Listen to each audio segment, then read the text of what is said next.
at the start of this law being put in place or this case or whatever. Like, they can have special things that they add.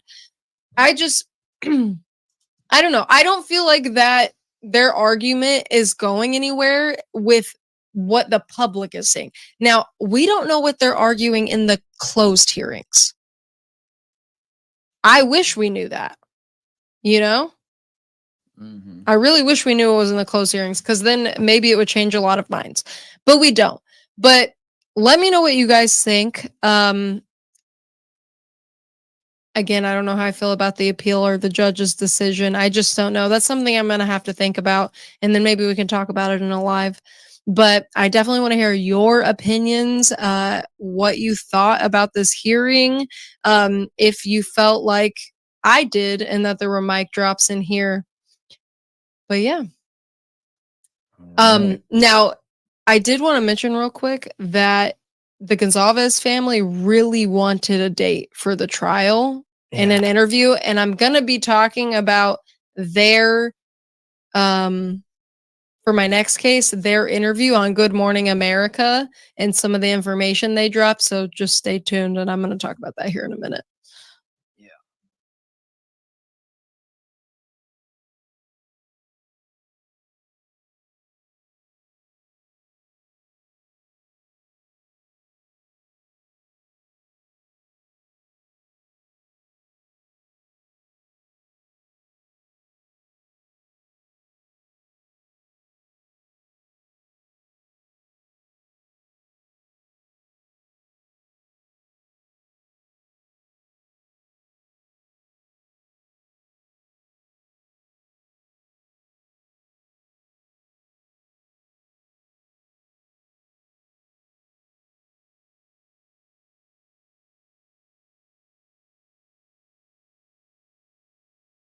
It's not here.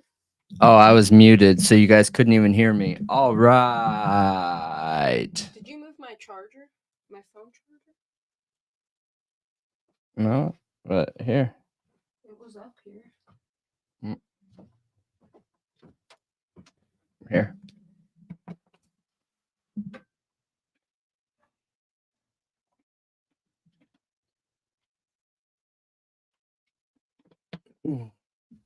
All right. Sorry about that, everyone. Still getting set up here. What is going on, everybody? Hello, fellow thought rioters. We just concluded the Bryan Kohberger and Taylor Bill Thompson court duel, ? Because it wasn't really a duel. It wasn't much of a duel. It was literally the opposite of everything that we've been seeing lately. Yeah. And I want to move this. The last few court hearings before this, that, I mean, like, Sorry if there's feedback on that. I don't know. I would say the last court, like the past like 3-4 court hearings we've seen, there was a lot of tension. And this time there wasn't as much. The only thing I saw that was like tension, like, ooh, was Jay Logston saying when the state is like trying to kill someone. And I mean, what he's saying is factually correct. The state is trying to kill someone. Yeah. Because they believe he committed a crime. The death penalty is killing someone. So, and that is the state doing it. So for him to get all butthurt and say it appeals to raw emotion only, and it has no place in this courtroom, and ask the judge to not allow it anymore, it sounds like it just appeals to your raw emotion, Bill Thompson. Yeah. It sounds like you got butthurt.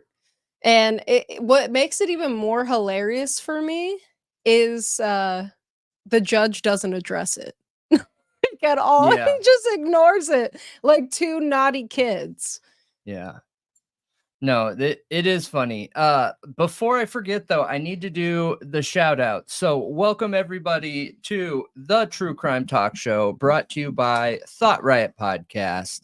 And you can find us on every social media platform out there. We are on everything. If it's a platform, we are on it. And you can find us at /Thought Riot Podcast, except for Twitter. On Twitter, we are /Thought Riot Pod. Now, what's awesome is we have a Patreon. And what's awesome is we have I'm trying to get the invite here. We have a Discord. And if you enjoy this conversation in the chat, then you will probably enjoy the continued conversation in the Discord. But in order to join the Discord, you have to have an invite. That invite was just posted. You can click on that link or follow that invite, and it will take you to download Discord. And let me put the Patreon here. The Patreon, yes, we offer other tiers, and I'm going to give a shout out to the newest third tier member here in just a second.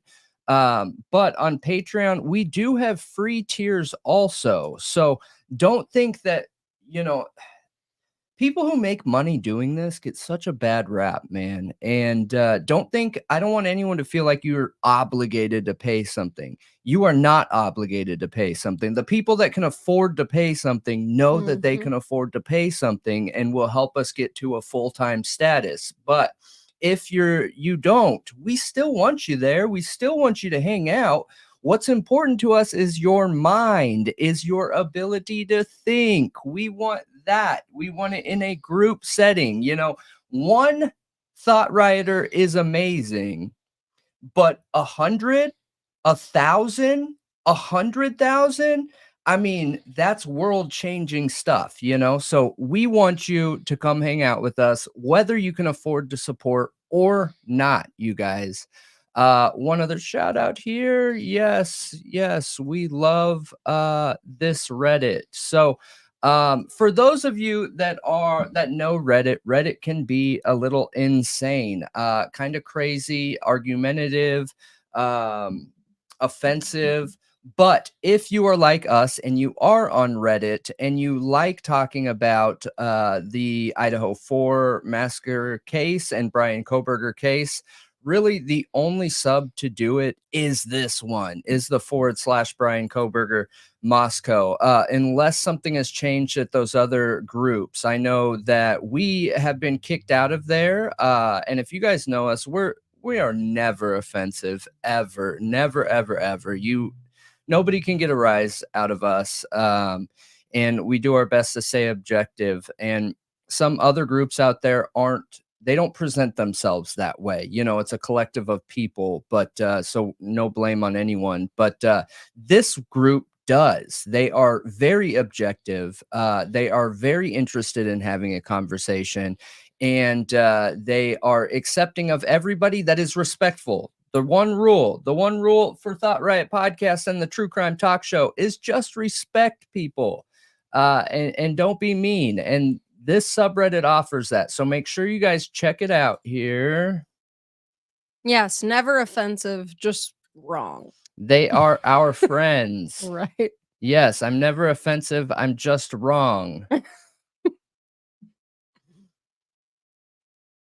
All right. I think that is it. I've already got my chapstick on and we are ready to talk.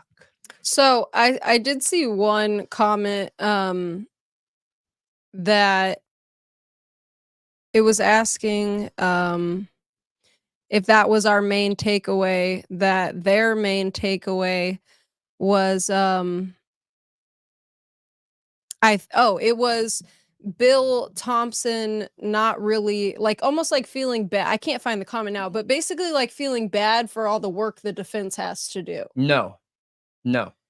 So I do not think that's what's going on at all. I do not think that. No, I don't either. If you're an attorney, especially a prosecutor, you have to learn to separate your emotion from your job. And, people are human. I get it. And sometimes those those feelings just edge into situations. I get it, but I don't think that's going on here. I absolutely don't believe that. I think that everything has been planned thus far in this case by both sides. I think that they have been executing it like they've wanted to. We've seen an increase in the speed of the case. We've seen a decrease in the speed of the case. We've seen a total and full, complete control on both sides of the case. You know, lawyers, people aren't gonna, not everyone's gonna understand this. If you've been in sales, like high level sales, you'll understand this. If you've been an attorney, you will understand this.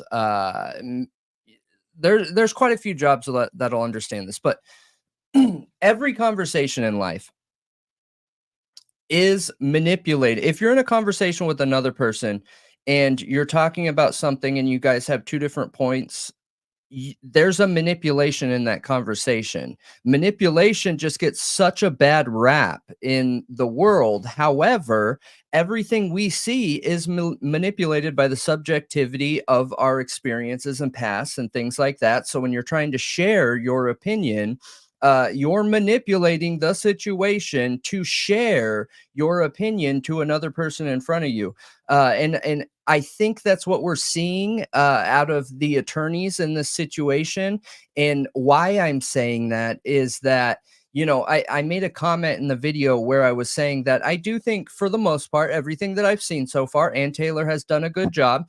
However, I do believe that she is manipulating the situation when it comes to the 51 terabytes. I don't think that it is as much as she says it is. And I work with data all the time. However, where I'm going with that is I wouldn't expect any less. I would expect to see a scale of what 1 terabyte could be, right, on the highest end to the lowest end, and then you offer up that highest end number. And I think that's what we're seeing there.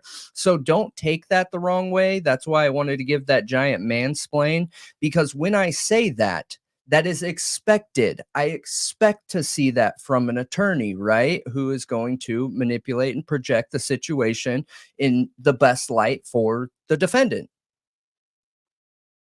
Yeah, I mean, I think I think you're right. Every conversation you're manipulating in a way. Yep. You're trying, especially when you're making an argument to try to change an opinion or get a point across, there is a form of manipulation there. But it doesn't necessarily mean negative manipulation. Yeah. Right. So right. I see what you're saying, and I do think that Ann Taylor is manipulating the situation as Bill Thompson is manipulating the situation. I think they both are going to do that, and that's all we're going to see every court hearing every time, because that's how humans have conversations and that's how they try to get their way. Oh yeah. Yep. So Yeah. um Absolutely. it's not, it's whatever. Yep. But going back to what stood out the most in it was clearly Ann Taylor's statements about not knowing how, like, she needs a clear path of this is how they got from point A to point B. Point A being the murders, point B being the suspect. How did they bridge that gap? What was their path to Bryan Kohberger? And the fact that she says that she only gets more confused the more she digs. Yeah, I think the way that she said that was very important. However, one thing that I find even more interesting is that that statement right there says that I don't have enough evidence to prove how the police officers and investigators got to Kohberger as the end result. So, if, like I said, and I didn't explain this good enough on the video, which is why I love these double features, we're able to like clarify what we were talking about. But that's why I was talking about the 5 major pieces of evidence leading to Kohberger in this case, right? If we just boil everything down, the whole 51 terabytes down, it essentially leads to 5 major pieces of evidence that we currently know of in the PCA, tying it to Kohberger. And she doesn't have that. Right. None of those make sense when she digs into it. Right.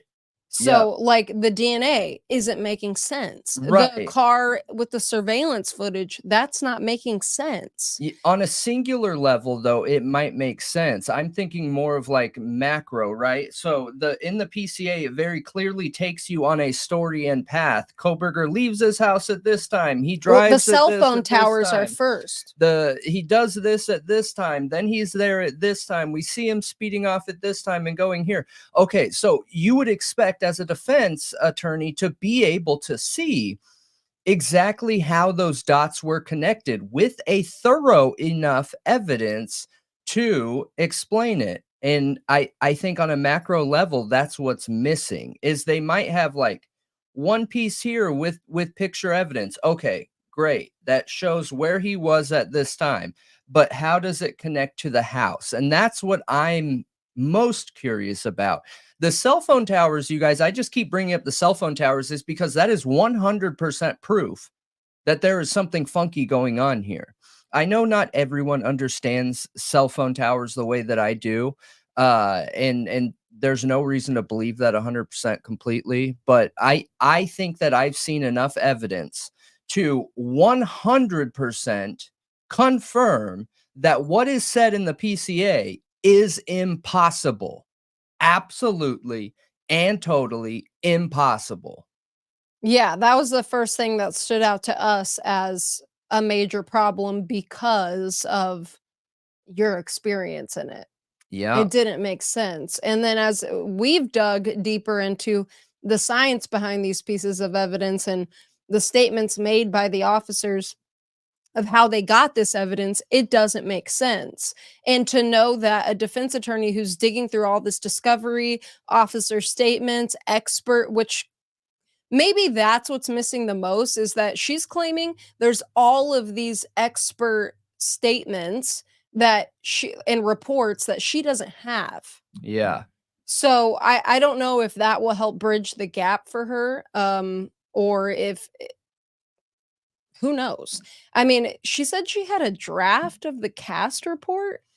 Since we're talking about cell phone towers, Yeah. she only has a draft and is waiting on the actual thing. Yeah, and that's what I don't understand. I don't understand how you could have a draft of the cast report. Right. I don't understand that. I mean, evidence is what makes something true, right? That's what makes ultimate truth, is the fact that you have evidence. So what are we talking about that draft report is? Is it the same thing that we're seeing in the PCA, where she was sent a piece of paper that says Bryan Kohberger was in this area at this time, this area at this time, but given no background data and evidence proving he was actually in that area at that time? Because I will tell you, you guys, what I'm thinking, okay, is I'm thinking that the investigation went like this, right? They caught some things, some eyewitnesses or something came forward.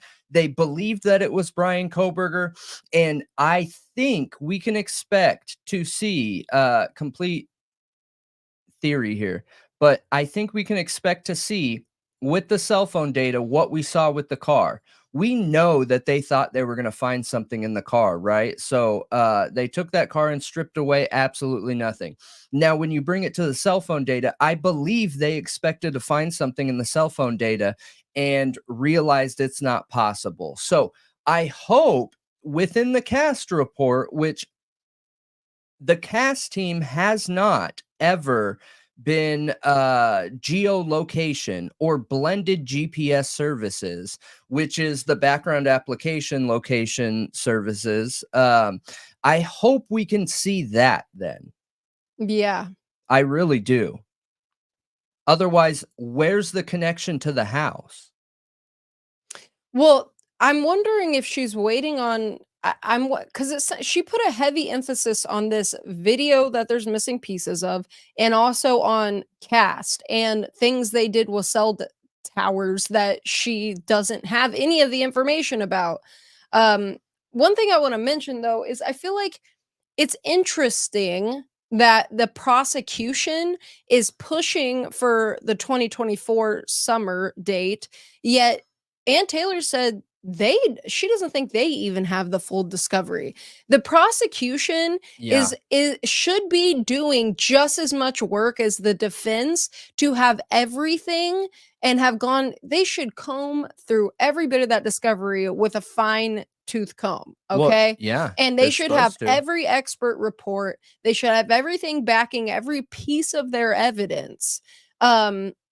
And the fact that it doesn't seem they're doing that because they're having to wait for the defense to request something to realize it's not there to try to get it. Yeah, that's what it seems like is going on. That part is common, though. That's something we would expect to see. And this is something that I said in the video that I think is really important to highlight is, and Greg was asking questions about it, but the tactics that I believe that we're seeing from the prosecution here are the tactics that you would see from a high profile, very expensive personal attorney that you would most likely see in civil court, or you would see, you know, if you're in criminal court, a defense attorney, a private attorney. These are the tactics I'm seeing because there's nobody in the world. Every time I say this, we get so many hate comments, you guys, but it doesn't matter. It's what I believe. This is a trial by media, and I wholeheartedly believe that the attorneys involved are taking part in playing the media to try and sell their conviction or defense in this case. But it's important to understand also that you'll never have proof of that. Like, no one will ever get proof of that. There's never proof of trial by media. Yeah, unless you have like a whistleblower come out or something like that. Yeah, that has some kind of proof, but I doubt that will ever happen. Yeah. So, oh gosh, I forgot what I was gonna say. ADHD moment. Yeah. Oh, I wanted to say, I want to preface real quick because I saw somebody say they're in the minority here in believing that Bryan Kohberger's guilty. Neither of us believe either. Nope. We can't make a decision on something that we haven't seen the full evidence on. We haven't seen the trial. I have no idea if he's guilty. No. And the only thing we're looking at here is the investigation, period. Yeah. And we see problems in the investigation. Does that mean Bryan Kohberger is innocent? No, it doesn't. He can be guilty, and they could have messed up the case and made mistakes. You know, I know all of you that are here all the time, it probably gets really like repetitive saying that all the time, but we get new viewers in here or people that don't watch that often, and they don't understand what we're doing here, and they think we're fighting for his innocence when we're not. We're fighting for justice and the truth. We're talking about this because it's important. Victims. Like, that is number one. And if Bryan Kohberger's not the guy, then we need to be on the guy. We need to understand who the guy is. Is Bryan Kohberger the one that held the knife? Could this be a multi-person crime and Bryan Kohberger has some kind of other involvement? I believe Bryan Kohberger could be guilty if they came forward with the evidence of everything we see in the PCA, right? They have unadulterated, and they have the proof of the chain of custody for the DNA, and without a doubt, very objectively, that DNA was controlled, picked up from the crime scene, put in a bag. Every single person that had a hand on it, with video evidence where possible, follow that sheath into testing and be tested objectively by the book and everything. Okay, gotcha. I'm more likely to believe that. Next, have video where they say in the PCA very clearly that Bryan Kohberger did all these things. Okay, he turned around, he did this, he did that. great. I would expect to see video evidence on one of the college video cameras or a traffic cam catching Bryan Kohberger's face or body or some kind of identifying markers that proves that it is his vehicle without a doubt 100%. Not some white car, not some white Hyundai, but his vehicle, right? It shows that he's driving into the area at before the time of the crime and then driving out of the area at the time of the crime. With the cast report or the GPS location services with the phone, I would expect to see some kind of background application data because they cannot triangulate. That's not an option. Like, is not possible. They do not have the tower support in the area to effectively triangulate in a way that would be acceptable by the court system. So I would expect to see background application data into all his electronics, giving the GPS in that way, right? If I had all of that and that it was legitimate and could be very clearly seen, objectively offered and seen and connected to Bryan Kohberger, 100%, I would believe he is guilty, you guys. Yeah. I would. I would too. But Absolutely. those are a lot of steps. Those are a is. lot of steps. And there are none of those steps that were given in the PCA. No, we have certain channels and creators and media people that are using Linda Lane, for example, to try to prove it is Bryan Kohberger's car. There is no proof in that video of whoever is driving that car, if that's even the car involved, which the circling it makes you think it is because it is going in circles, but we have no proof that is his car or him. There is nothing there. There are some weird noises, but you know what? There's weird noises like a whole hour before the supposed time of the crime. A whole hour. Yeah. There is screaming. Yep. Yeah. So, I mean, if you're really watching and listening to the video, I mean, there's other indicators there that something else could be going on too, but we're looking at it like this because we don't have all the other information. We don't have the other surveillance footage. So I don't understand how people use that to say, well, look, this is true based off the PCA that his car went around like this. So it must be Bryan Kohberger and he must be guilty. How do we know that it's not somebody else? Well, here's the thing. How do we know Bryan Kohberger wasn't a getaway driver and never went in the house? 100%. And here's the thing too, with that Linda Lane footage, you guys, is there are so many apartments around that camera. That is something that a lot of people that cover it fail to give the other data that you're hearing. I want to see that camera for like many other different nights. Right. Do people normally drive that way? Right. I'm more worried about how unreliable it is. I don't need to hear anything from another night. I just need to understand the capabilities of the unreliability of that video. And when you have a substantial amount of apartments around that video footage and multi-leveled, right, where people could come outside and be smoking a cigarette, people could be smoking pot in their car, they could be, you know, doing the thing that two people do in their own apartment, they could be partying, they could be listening to loud music, they could be watching a game loud. Like, all of these things make it less likely that that footage is going to be reliable, that it could even be used in the case. But what it did effectively do is it did effectively get the entire true crime community all the way up to Jesse Weber talking about this footage like there is something there that could be used.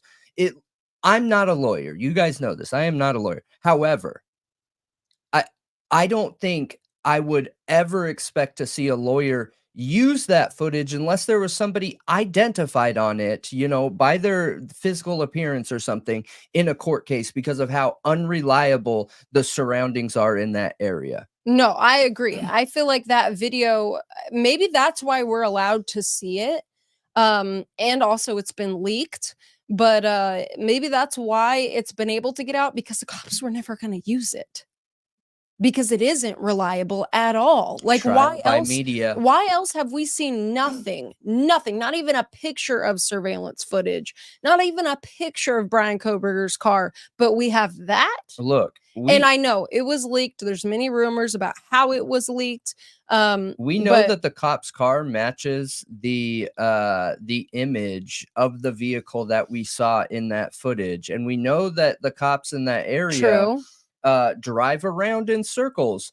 How do we know that somebody didn't call in a noise complaint, which is really common? And that was Rosie. And that was the car driving around just checking the area. We don't know that. Maybe that's why it was released, because they know it's a police vehicle. We don't know, you know? Oh, good point. And I don't put a lot of worth in it because of the other factors that could discredit it. That's my only thing when it comes to that footage. I've heard all the stories. I know about the being able to see reflections in the car. I know about the noises. I've heard and looked into everything, because with this being Thought Riot, all theories are welcome. All. So if you believe that there is something in the Linda Lane footage, I support you, and I think you should talk about it, but I need to be able to give my opinion on it too, and why I don't feel like it could be reliable in any circumstance because of all the people around it. Yeah, and I agree with you, Stem. Those are all damning, and like I said, very well, Bryan Kohberger could be guilty, though there is no statement that he declined to help police enforcement or cooperate with them. I don't believe that's ever been said anywhere, but prove it to me if I'm wrong. I don't think there's anything wrong with that. I do not believe that is a sign of guilt. I think smart people don't talk to police, unless you have a lawyer. Yeah. So if he was in a situation where he wasn't with a lawyer, there's nothing wrong with him not talking. Yes, hypotheses. Now, I mean, and he has knowledge into the criminal justice system, so he very well may know, well, if they're trying to question me, I probably shouldn't talk unless I have a lawyer. Yeah, even if you're innocent, I just want to really land that home, because we've talked about this a million times. It is a police tactic for them to say, oh, well, you must be guilty if you want a lawyer.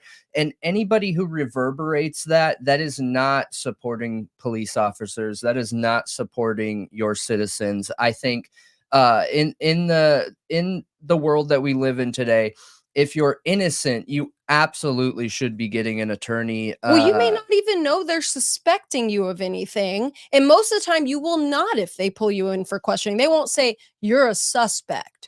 They'll say, hey, we have a few questions about this situation that we want to ask you. They're not going to indicate they think that there's something going on there, that you're a suspect, because they want to keep you in the dark. So anytime you're being questioned, especially something as horrible as a quadruple homicide, yeah, and I mean, if I would want to have a lawyer. Yeah, and I mean, if you're innocent too, like if you have nothing to do with any situation you're being pulled into, lawyers are here to support us and our rights, because our laws are super confusing, you guys. It is not very straightforward. It is not something that is taught in school. Hey, let's memorize, this penal code this week or whatever. So most people don't know, and that's what lawyers are there for. So this idea that asking for a lawyer means you're guilty, I just don't agree with that. I think that lawyers are here to help citizens, innocent ones, understand the law and their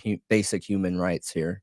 Yeah. And I mean, I think defense lawyers are literally the last line of defense on that, for your rights when you're going down for something. And, it's incredible.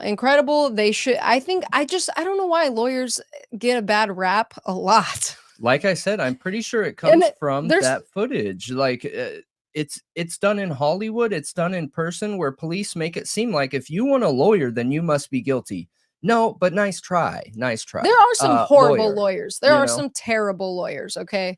But there's also really good ones. So I don't know. Yeah, I wasn't talking bad about lawyers. No, I'm just saying, I feel like in general, lawyers get a bad rap. Yeah. They really do. I don't know. I don't think so. They do. I don't think so. I think it's more about the police being able to control the situation. It's just a tactic. Police want you to believe that if you ask for an attorney who specializes in the legalities of what they're allowed to do and or say to you when most people don't know.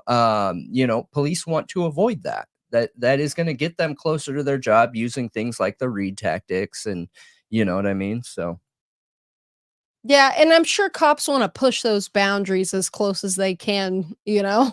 yeah. I'm sure some of them do. Well, I think they But just want success, and I should probably pull out my notes from the court hearing so I can yeah, remember what we went you over should. because we're getting off topic. But, so what else stood out to you about did you watch the court hearing yet? Yeah, I watched the cut up version, but yeah. Okay. So what is there anything that stood out to you? Um, I mean, quite a bit stood out to S me. For me, I think the overall tone. So we've been talking about the defense for a while. I guess I'll change it to the prosecution.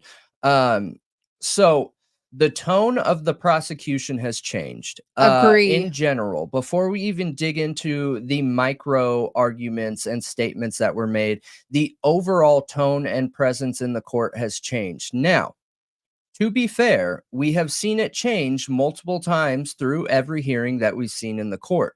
What has changed to cause Bill to take a more passive role, be more willing to agree with the defense's requests and or statements?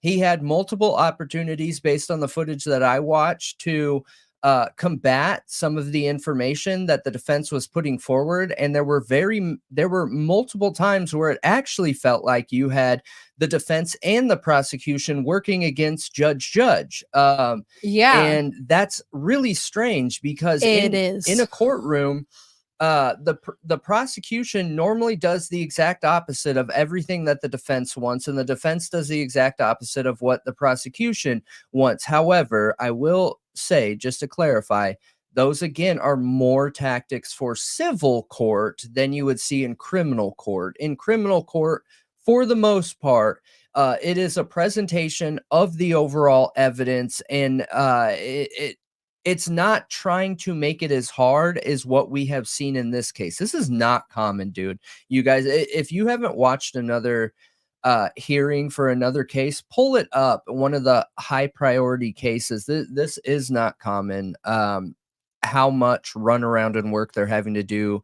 to just get discovery and things like that. So going back to what I was saying, then what's changed? What has changed? What has caused Bill Thompson to take a passive role?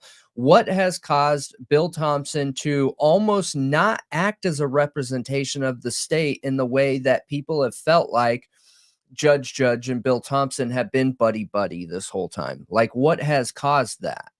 Well, they're still both on the same page. Like the judge and Bill Thompson want this trial for summer 2024, both. Honestly, it felt weird to me that the judge was so stuck on having it this summer. And I and was a little surprised. yeah, like it is not, dude, when somebody waives their right to speedy trial, it could take many numbers of years. That's immediately what everyone was saying as soon as Bryan Kohberger waived his rights was this is going to take years. And now that it's taking years, everybody's like, hurry up, hurry up. Yeah. That's what's weird to me the most is that we had the prosecution dragging their heels all up until his where he had to waive his right to a speedy trial or else he had to go to trial and they weren't ready. And you had Anne the entire time saying, we're ready, we got this, we're ready.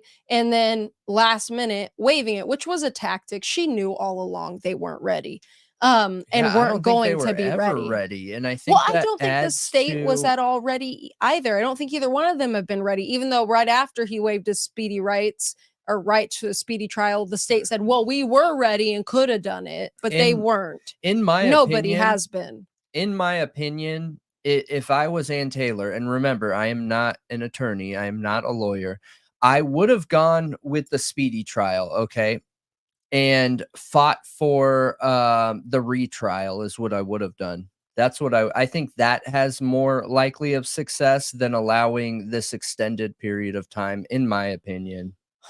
But that's in the rear view. It doesn't matter. There is no going back to that. I just think that they could, if it didn't go their direction, they could have fought for a retrial because they weren't issued the discovery in a timely fashion. And that's been my big argument this entire time is, look, if Bryan Kohberger is guilty, great. Hold him accountable, stick it to him. We have 4 victims that in my opinion, didn't need to have their life ended in this way. And unfortunately it was. And if it was by his hand, then he needs to be held accountable to this. But if that's the case, and if the investigators process their investigation like we would expect them to do as professionals, as career investigators and police officers, then those major pieces of evidence that we just talked about a little bit ago should have been very easy to offer up, in my opinion. Agreed. And it wasn't. Sorry, I just saw Plumber said he got arrested in Aruba. That's crazy. But yeah, I don't know.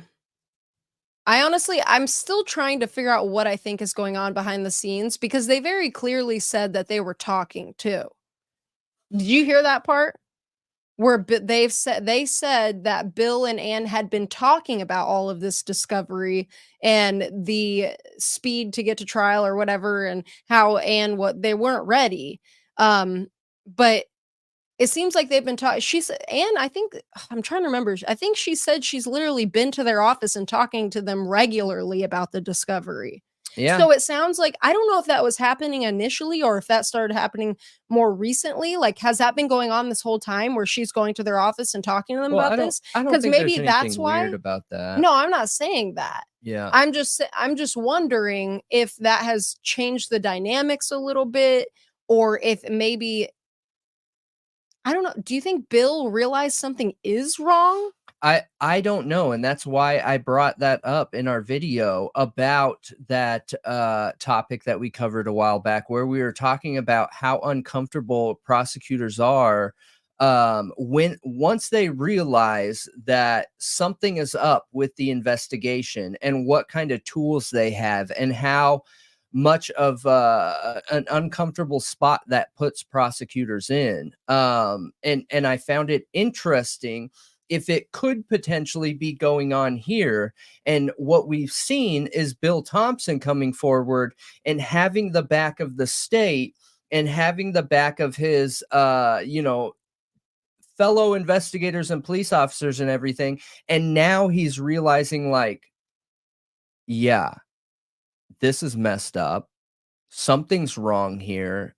I don't know what to do except to give police more time to try and figure it out. I mean, there's no way to know, but it's interesting that there are very, very, very essential key pieces of evidence that can prove his guilt, and she doesn't have them. Like blown away. We're over a year in right now. A year. Well, since you mentioned that, let's bring up the chunks of video that are missing, and the fact, okay, so Ann Taylor said there's a very vital video that they have, but they only have pieces of it and have not received the full thing. And also the audio, like that, they're having to spend time trying to link up this audio and video together. And all of that sounds very strange. So we talked about it very briefly earlier today, because I was asking him what he thought it was. I was asking him, why do you think it is? And I said, I thought maybe it was like a ring camera that's turning off and on and off and on.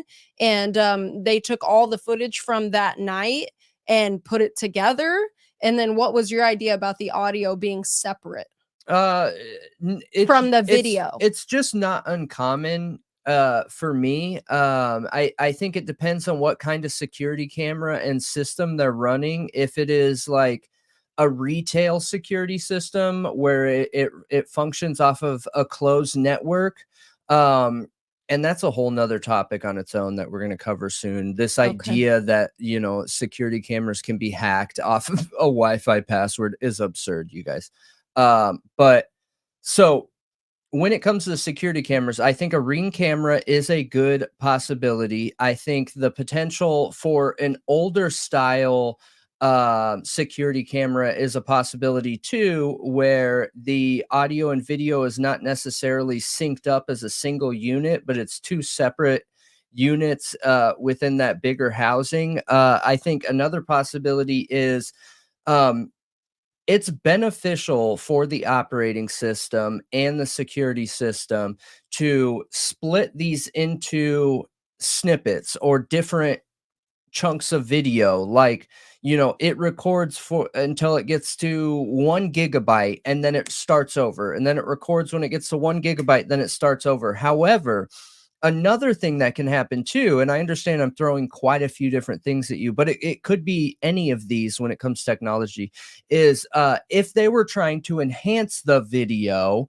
what we've seen police do before is they will take a video and in editing, you guys. So like if you took a video of your phone and you sent it to me and you were like, "Hey, I want this enhanced. I want you to edit the video." One of the things I will do is separate the audio from the video file, and you can separate it and leave it attached, or you can completely remove it from the video file, and then you send that video file off to be rendered, updated, adjusted, made to look better, whatever, right? It doesn't matter, whatever. And the person who's doing that doesn't need the audio because they aren't that type of expert. And they'll get that back and then send it back, and then you probably need a tech savvy person to realign that footage again. But to be fair, it takes 10 seconds for somebody that knows what they're doing. Right. So you would send the video because you can split them apart and exporting them to different softwares that, and one could be, they could be sending it to a video expert that focuses on the image, who is enhancing that. And then you could send it off to one expert who does the audio, who will enhance that. And those softwares don't include video, like the actual video. They're only for audio. Yeah. Now there are programs that could probably do both, but they're not as good as the programs that do them individually, right? No, that's not necessarily true. It's just they're two different things that you're editing. Now it can come singular. It's all based on the system that you're using for editing. Like, I use Final Cut Pro and Microsoft. Microsoft has an easier audio interface, more automatic settings to where I could just upload an audio file and then it will do all the predetermined settings. And then Final Cut Pro is better for video editing. But those files then have to come back together and you have to realign them. So I assume that it could be something like that, is my assumption. That's my positive assumption, right? What's the negative assumption here? The negative assumption would be Dr. Moore, where we have 100% confirmed, not speculation. This is not speculation. It's not 100% confirmed. Police officers, ISP officers, Idaho State police officers manipulating and altering video footage to convict Dr. Moore. 100% that's what I'm concerned about. Because Heather's right. She said they wouldn't be handing Anne enhanced work. I agree with you. That doesn't seem typical for the police to be giving her something that's already enhanced. But I would say it is possible that they did it throughout the investigation and for their own benefit to identify who was in the car, a license plate number, audio, like, the distorted audio we're hearing about. Who knows which piece of footage this is? We really don't know. But I think it is possible that she would get handed that, but it doesn't seem typical. Well, to be fair, because so that's, you know what I mean? They would want their own experts to look at the raw footage, I yeah, would and assume. shout out to Sea Dog coming in with a super chat. 1112 King Road footage should be the one. Yeah, the video. Yeah. And that was a Ring type camera. So awesome shout out there. And we appreciate that and super stoked to have you here. But yes, you're right.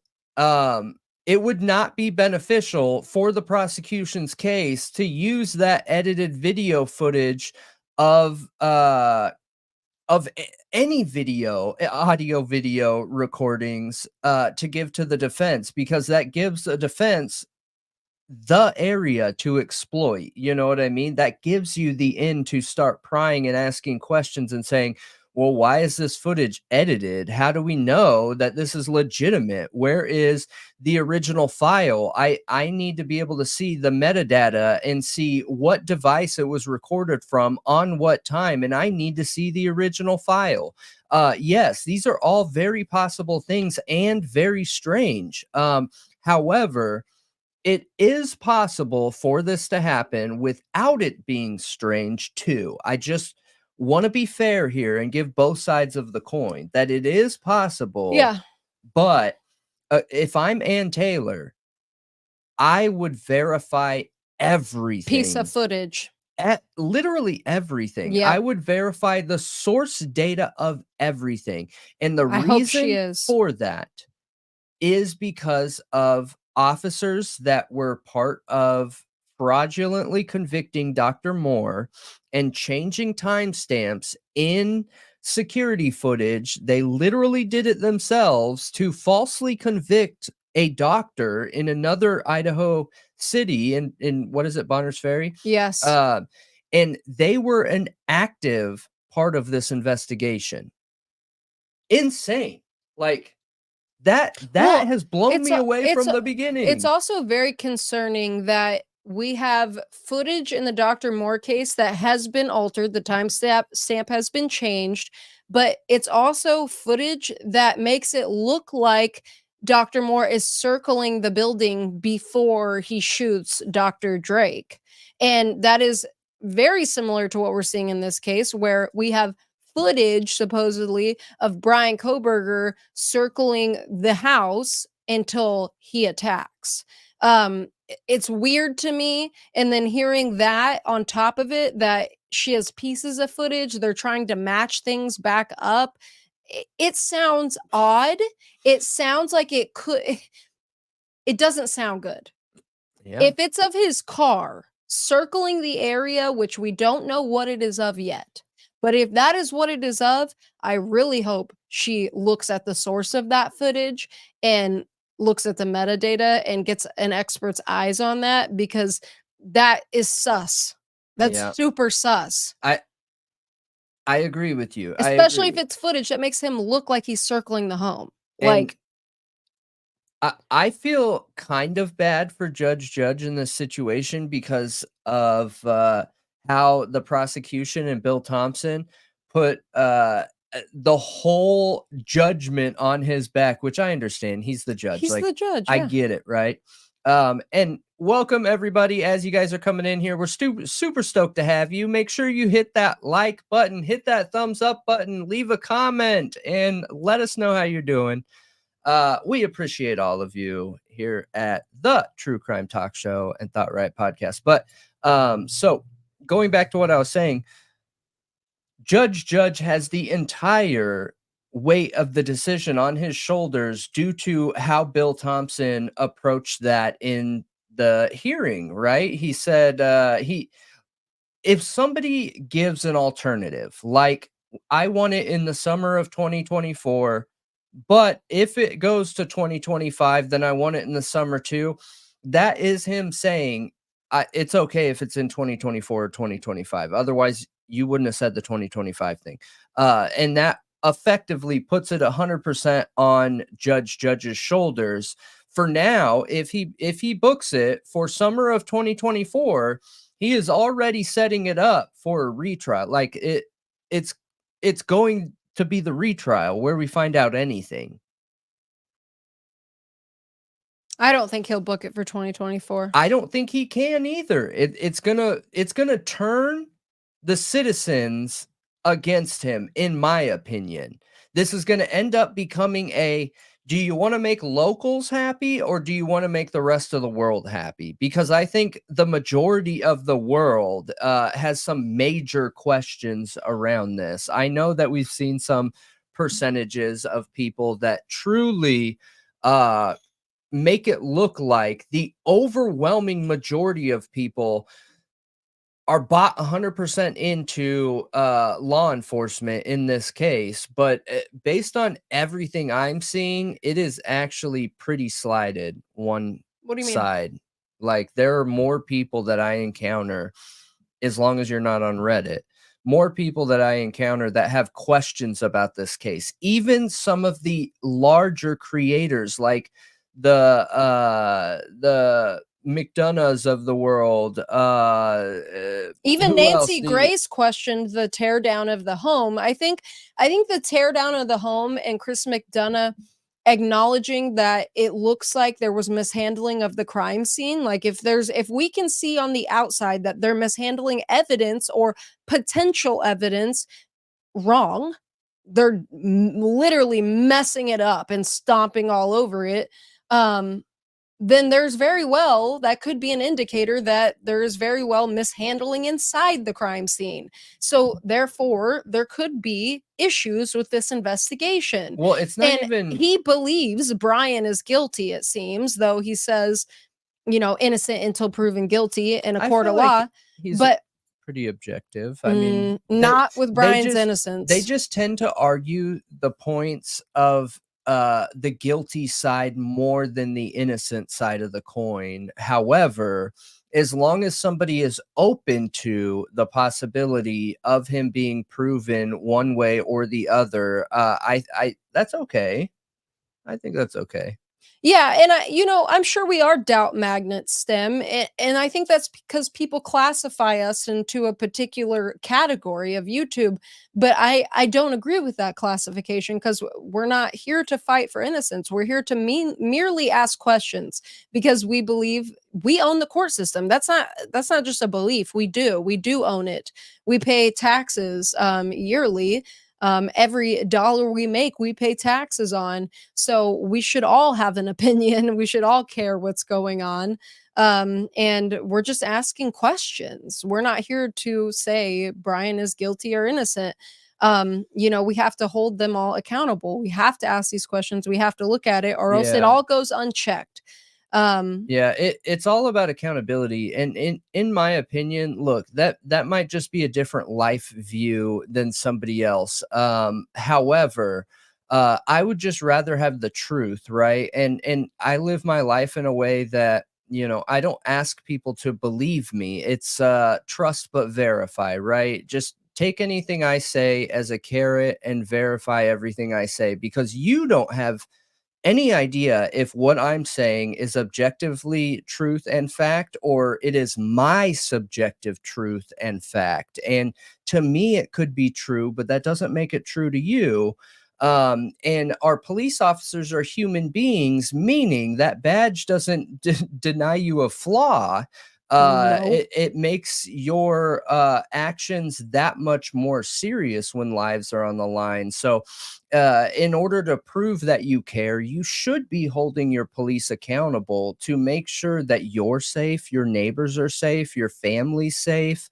And the only way to do that is to look into their investigations and critically break down and or judge their work product, in my Agreed. opinion. And while, like, I've seen people compare this case a lot to the Casey Anthony and OJ case, while I think they're terrible comparisons.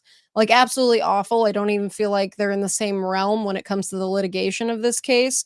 I do have to go to, like, while there were no officers that I feel like did anything wrong in the Casey Anthony case, I do feel that she is 100% guilty. And I think that it could have been a mistake and not on purpose, just recklessness and carelessness that led her to make mistakes that led to her daughter's death that she then covered up. She walked free, and most of the public feels like she's guilty. Now, how disappointing would that be if we go through a trial and we see a lot of evidence that shows that Bryan is indeed guilty, but because an investigator did something that violated his rights so badly that it creates enough doubt in some of the evidence that he walks free, then we don't ever really know the truth. Then we never get closure. Then the victims never get justice. Like, I feel like those are things that need attention on them. I agree with you. And that's why we don't sway one way, innocent or guilty, because I feel like that immediately biases our opinion, our perspectives. Like, when you go to a channel that heavily leans one way, they're looking at everything from that one side, and they're trying to prove to you and themselves what they believe, and we're not trying to do that. We don't want to do that. I don't want to prove to you that Bryan is innocent. I don't want to prove to you that he's guilty. I don't want to do any of that. That's the important part, is proving to yourself, I want to make you think. I want you to ask questions. Yeah, and that's why we joke all the time on here that we're either always right or always wrong, or whatever, in that way, because we aren't trying to be right or wrong. No, that doesn't matter. Trying to learn. I'm going to be wrong a lot more than I'm going to be right. That just comes with science. Science isn't about the 1 out of 100 times that you're right. It's about the 99 times you're wrong. And investigative work is science. It is similar. So yeah, no, I agree with you. So what, did you have something to bring up? No, what other, we covered other things in the video.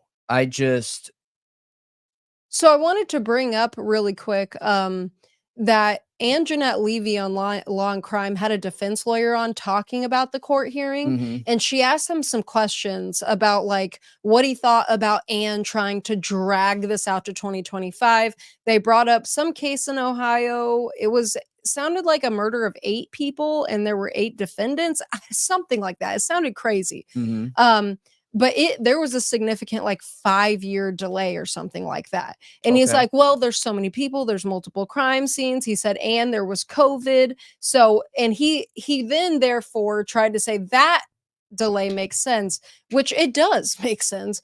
But then using that to like disqualify how her delay makes sense, that it doesn't make sense. What's really interesting is the fact that they made it subjective. I haven't seen what you're talking about, but it's automatically a subjective argument, not an objective argument, because it doesn't matter how many people are there. It doesn't matter any of that. It 100% matters on the abundance of the evidence of discovery, because that's what she's saying is the main problem right now, is that I'm unable to go through any of the discovery due to how it was presented, due to all these multiple factors. Well, what was the discovery in the 8 defendants? Because if it was way less discovery, okay, then that argument doesn't apply, right? Right. Then you would think it would be longer. Because 51 was there 51 terabytes? Like, because it's a massive amount.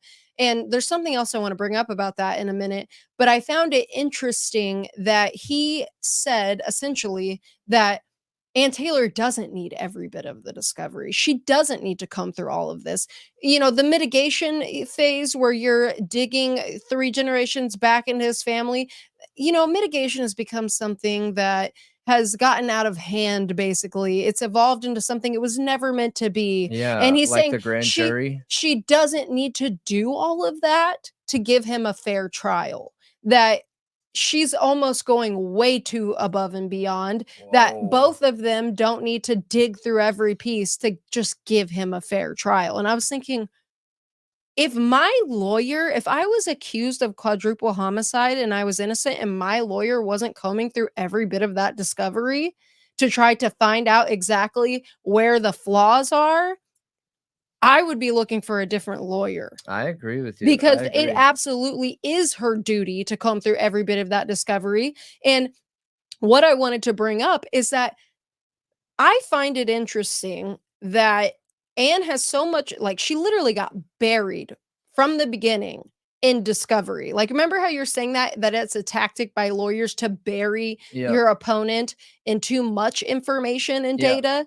Well, and so while they bury her in all of this, they leave out the expert testimonies and reports that are needed to back any of it. Yeah, it doesn't. They leave that out and then drag their heels up until they're going, to a speedy trial. I'm trying to kind of work this out in my head because it all feels like tactics, and I'm trying to see where the state's head is at with that, of why they bury her in all this discovery while simultaneously leaving out the expert reports that back any of it that they also need, you guys. They need that.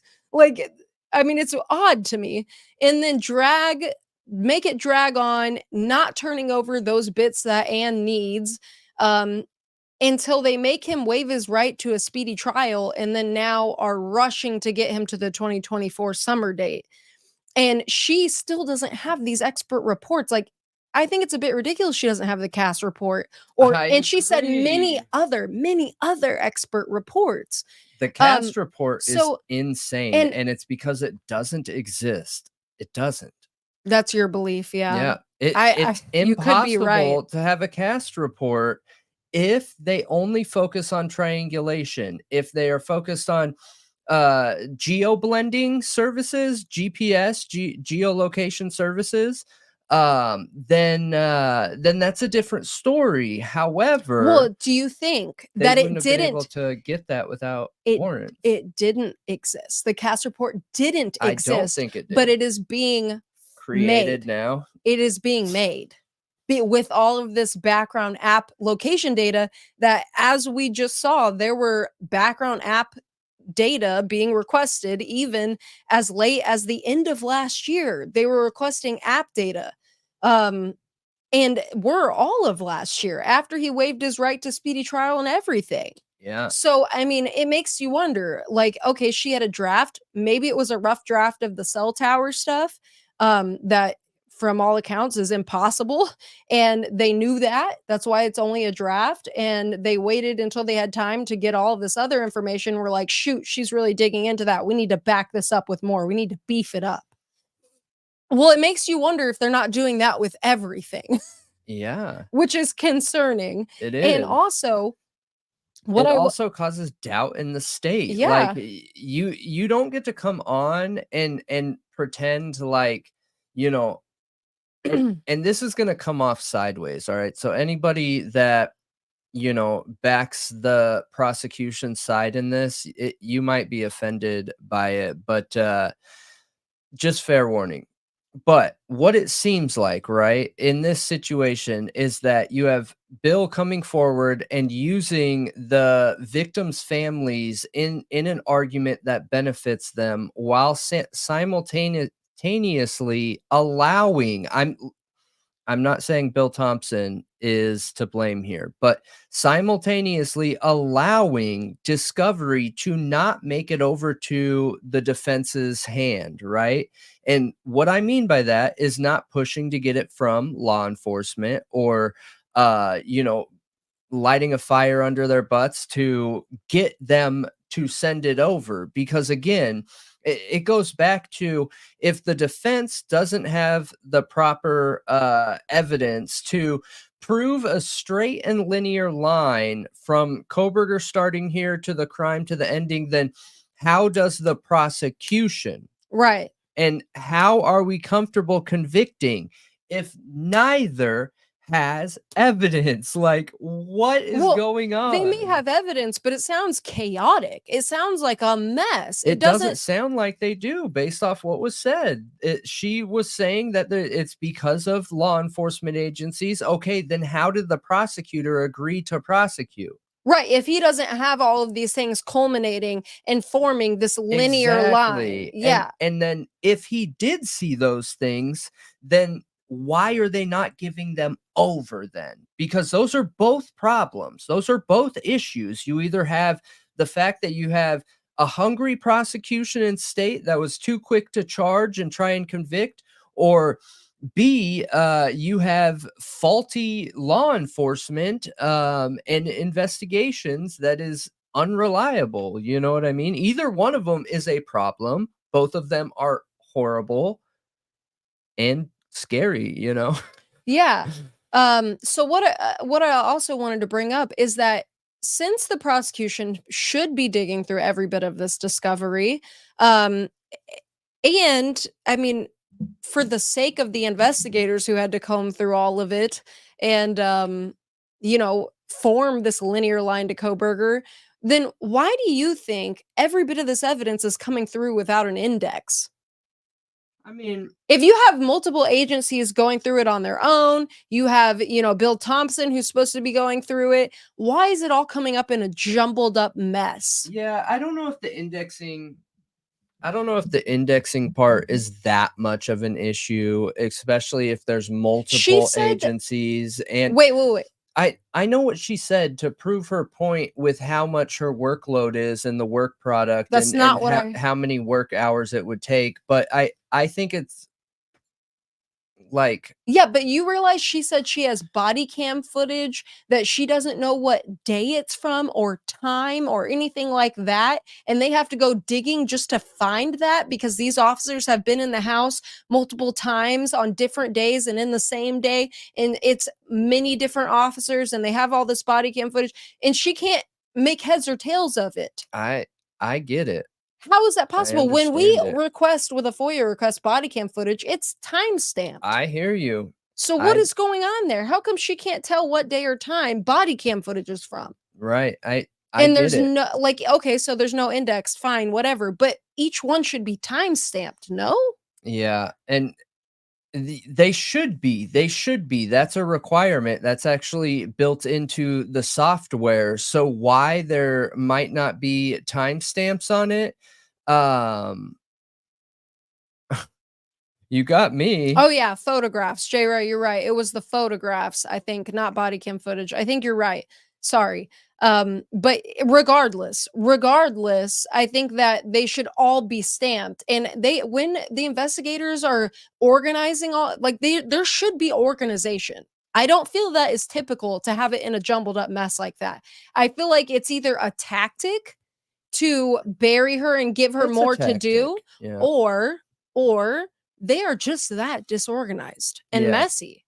It's a tactic. It's definitely a tactic. I mean, gosh, I would hope Bill Thompson isn't that disorganized and messy. But I know that it's a common tactic. Oh, ISP was so involved in this investigation. Absolutely was so involved. I don't think Chris it was McDonough Moscow and ISP. That's Yeah. really who were the driving factors Well, behind this investigation, whereas the FBI was not an active part of the gathering of evidence. They were an active part of processing and running the tests on that evidence, though. Can I put duct tape on this Velcro? Because it's tearing my sweater. Yeah. Like it's yeah, every time I lean forward at all, I'll grab the duct tape. Oh, then hand me the duct tape. Sorry. Every time I lean forward, this little piece of Velcro is just pulling at this and ripping it and stuff. Like, it's not very nice. The DA indexed it. AT would argue it was indexed and she had to undo it and confirm. Oh, I see what you're saying. I don't know if okay, gently. Okay. I don't know that she would do that. As long as there was confirmation, like each thing had its own timestamp. But she should absolutely be double checking their work. That's her job. It is interesting, Heather, how Bill Thompson said they couldn't, that the IgG didn't exist. But am I wrong in saying that I remember that statement specifically being about the 3 other DNAs? I think Brendan's told me I was wrong about that in the past, but I thought when they were having that conversation, she was bringing up the IgG, but she was also bringing up the 3 other DNA profiles, and he was talking about both of those. And he's like, I can't give her something that doesn't exist. She's looking for something, thinking something's going to be there, but it doesn't. But it is interesting how he ponied it up pretty quick. Because he said it was handwritten notes. Very interesting. She said an insane number. Hey, Amanda. Hello, all of you. It's good to see all of you.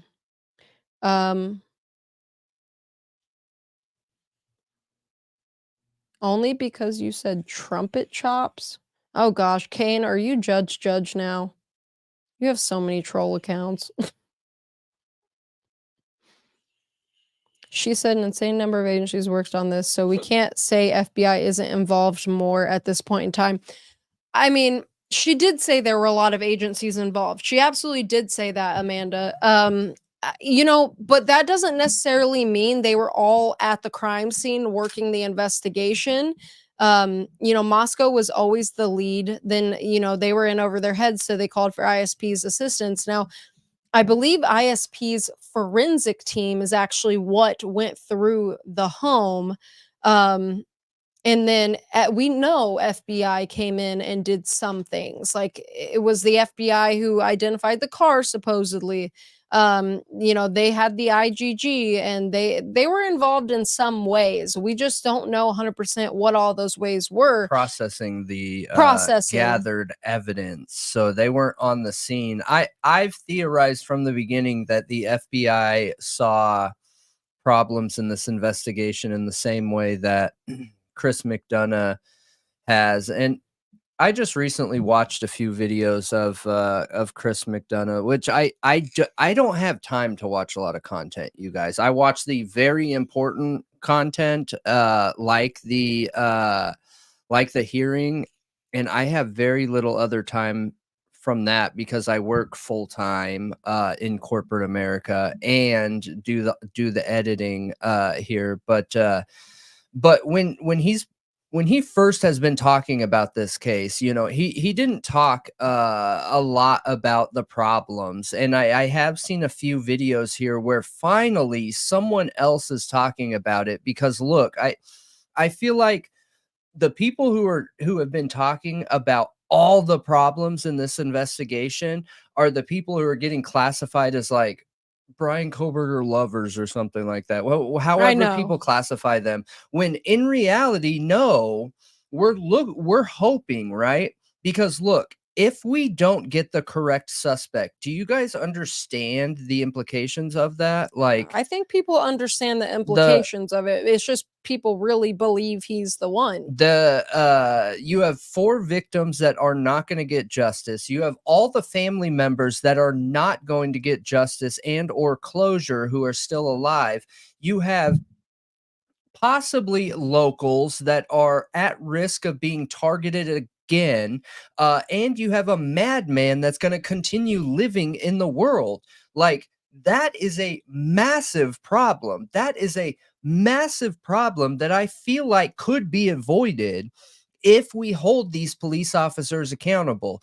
And we've already covered the problems here on one of our videos where we gone over what the expectations are of a crime scene investigation, and the fact that they ran a tape just around the exterior of the house. Like, what were you doing, you guys?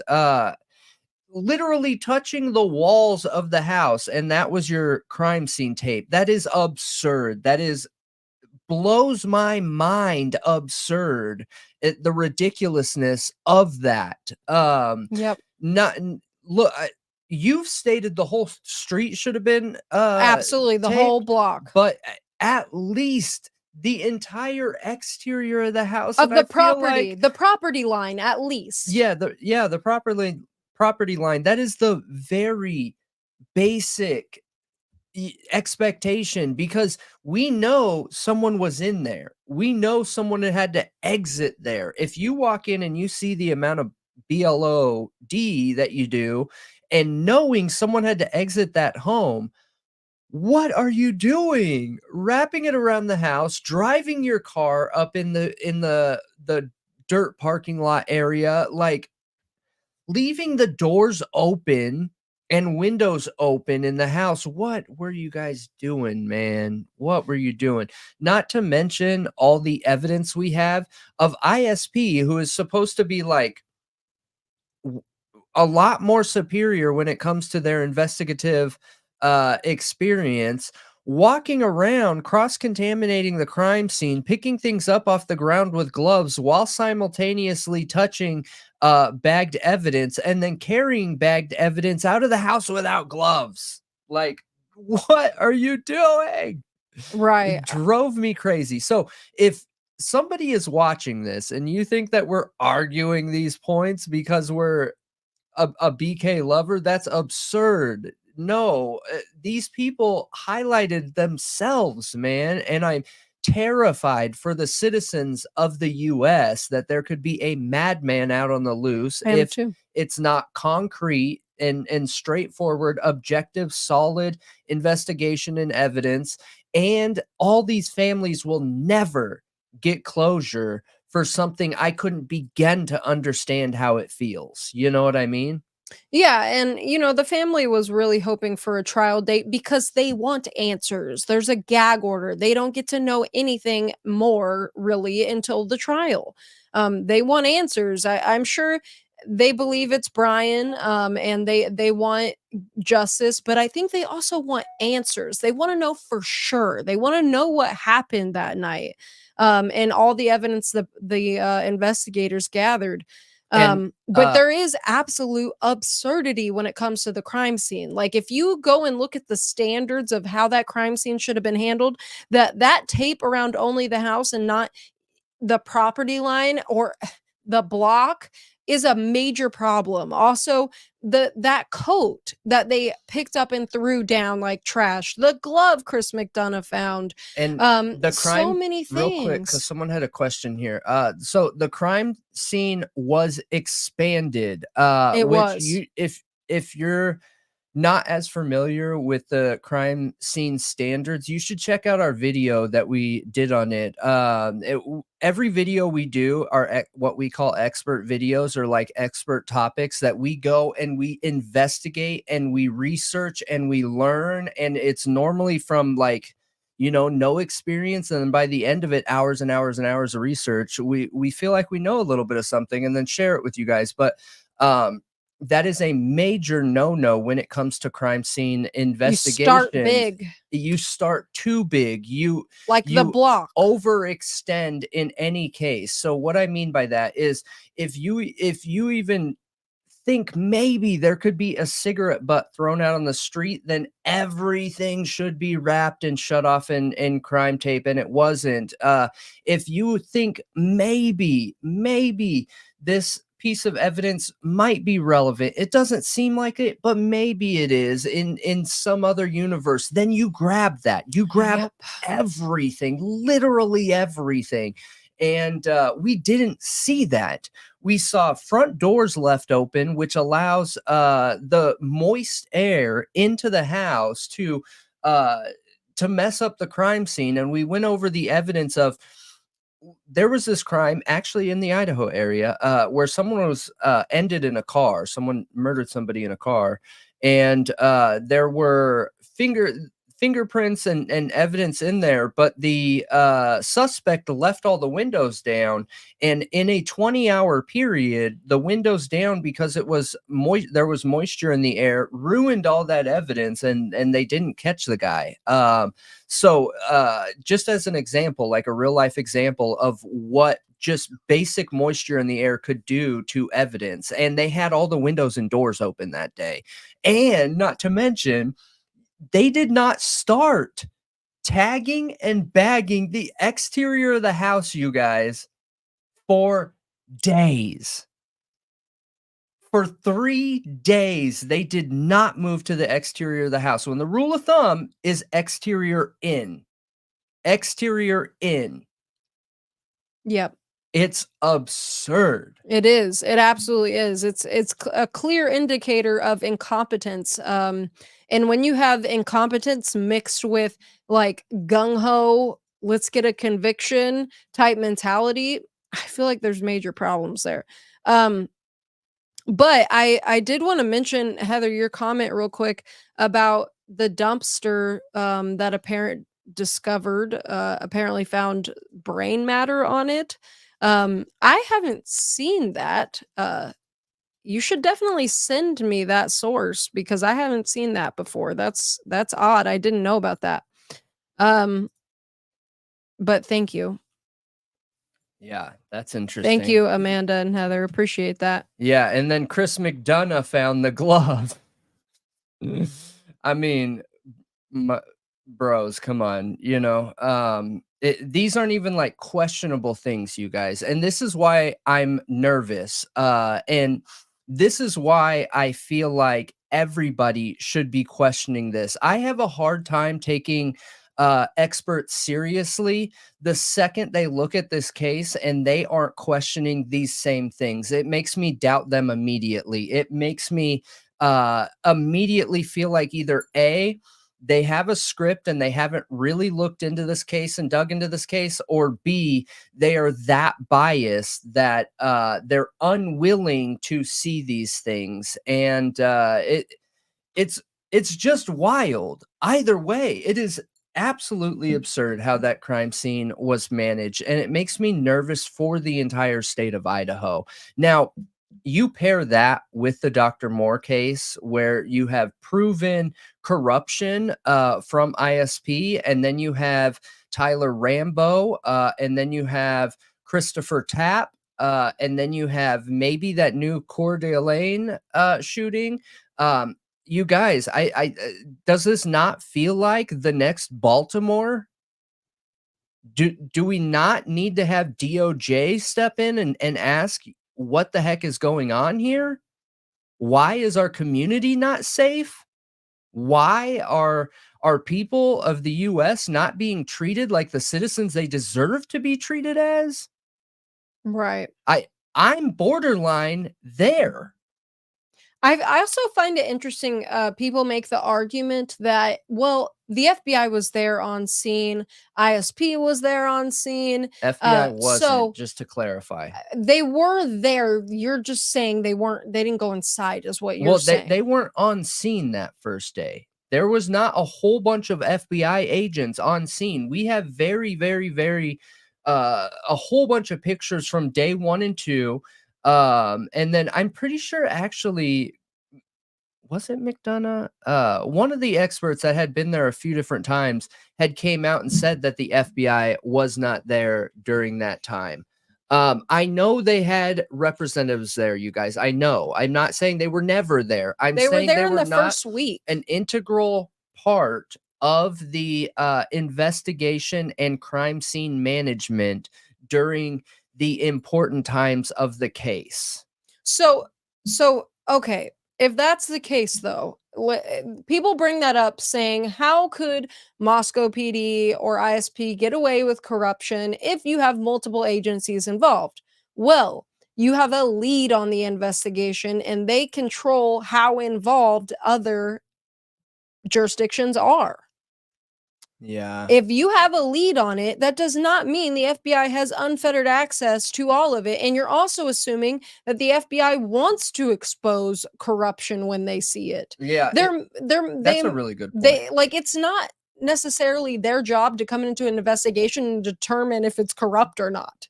Yeah. That's not their goal. They are there to assist with resources. They're not there to say, you guys aren't doing this right. That's corrupt. That's not their thought. That's not their line of thinking. No, I agree. And so I don't see how the multiple agencies means there's less likelihood for corruption. I don't think it's as check and balanced as you would hope it would be. Yeah, the checks and balance. So we've seen and covered quite a few different officers who have talked about how police officers handle corruption and the fact that they just stay away from it. They don't engage in it, but they also don't speak up and call it out when they see it because they're like trauma bonded. These are their brothers. You know what I mean? And that could be problematic in itself, but I think it's a good example to explain how this could happen in this situation where I agree with you. The FBI, for one, isn't in control, you guys. Whoever it, even though the FBI are the feds, the federal government, and they have more power overall, more gross power overall. If it is not an FBI case, if it is not what's that called? A dual jurisdictional, or where they're working together as equal partners. If it's not that, then the FBI has to get approvals through the owners of that case. In this Well, the situation, it lead. was Moscow Police Department, Yeah. and Officer Brett Payne was the lead investigator, meaning every single thing filters through him. So, what is interesting is that Officer Brett Payne has connections with Gary Tolson. Gary Tolson is one of the officers that we believe is part of the Brady Giglio, and was the officer that worked on the Dr. Moore case, where timestamps were manipulated and intentionally set up a doctor in that area. So there's some dots that are connecting. There are some dots that are creating a line there. Whereas I believe that in any given situation, it only takes one or two officers to make it seem like an entire conspiracy. And I firmly believe that. I so y- there were a lot of FBI officers present. However, if you're talking about the FBI officers that's on the paperwork talking about how many overall officers worked on this case, they're including the officers that weren't on site there too. Those are the officers that were back in um, their uh, their evidence processing and science departments. They include those officers. However, they also had officers like 15 minutes away, in a joint task force taking down one of the largest the largest drug bust in the state of Washington's history, which interesting and makes sense why FBI would be there, right? Mhm. Yeah, it makes sense that there would be a lot of agents there at the time, and it would make sense that the DNA would come to the crime scene to assist, considering how big of a crime this was. Like when you hear almost a whole house of students has been slaughtered, immediately that's going to grab attention. And it makes sense for the FBI to stop by and assist, but that doesn't mean that they were there to like make sure everything was going right. It doesn't mean that they had all this access to the crime scene and the evidence and everything that, the Moscow Police Department or ISP was doing. It doesn't mean they were all up in their business like that. It just Yeah. doesn't.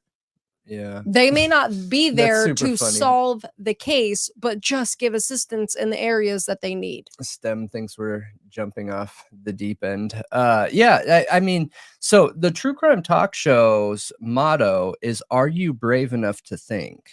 I think that is a little bit funny, but it stands true. Are you the type of person that's brave enough to think?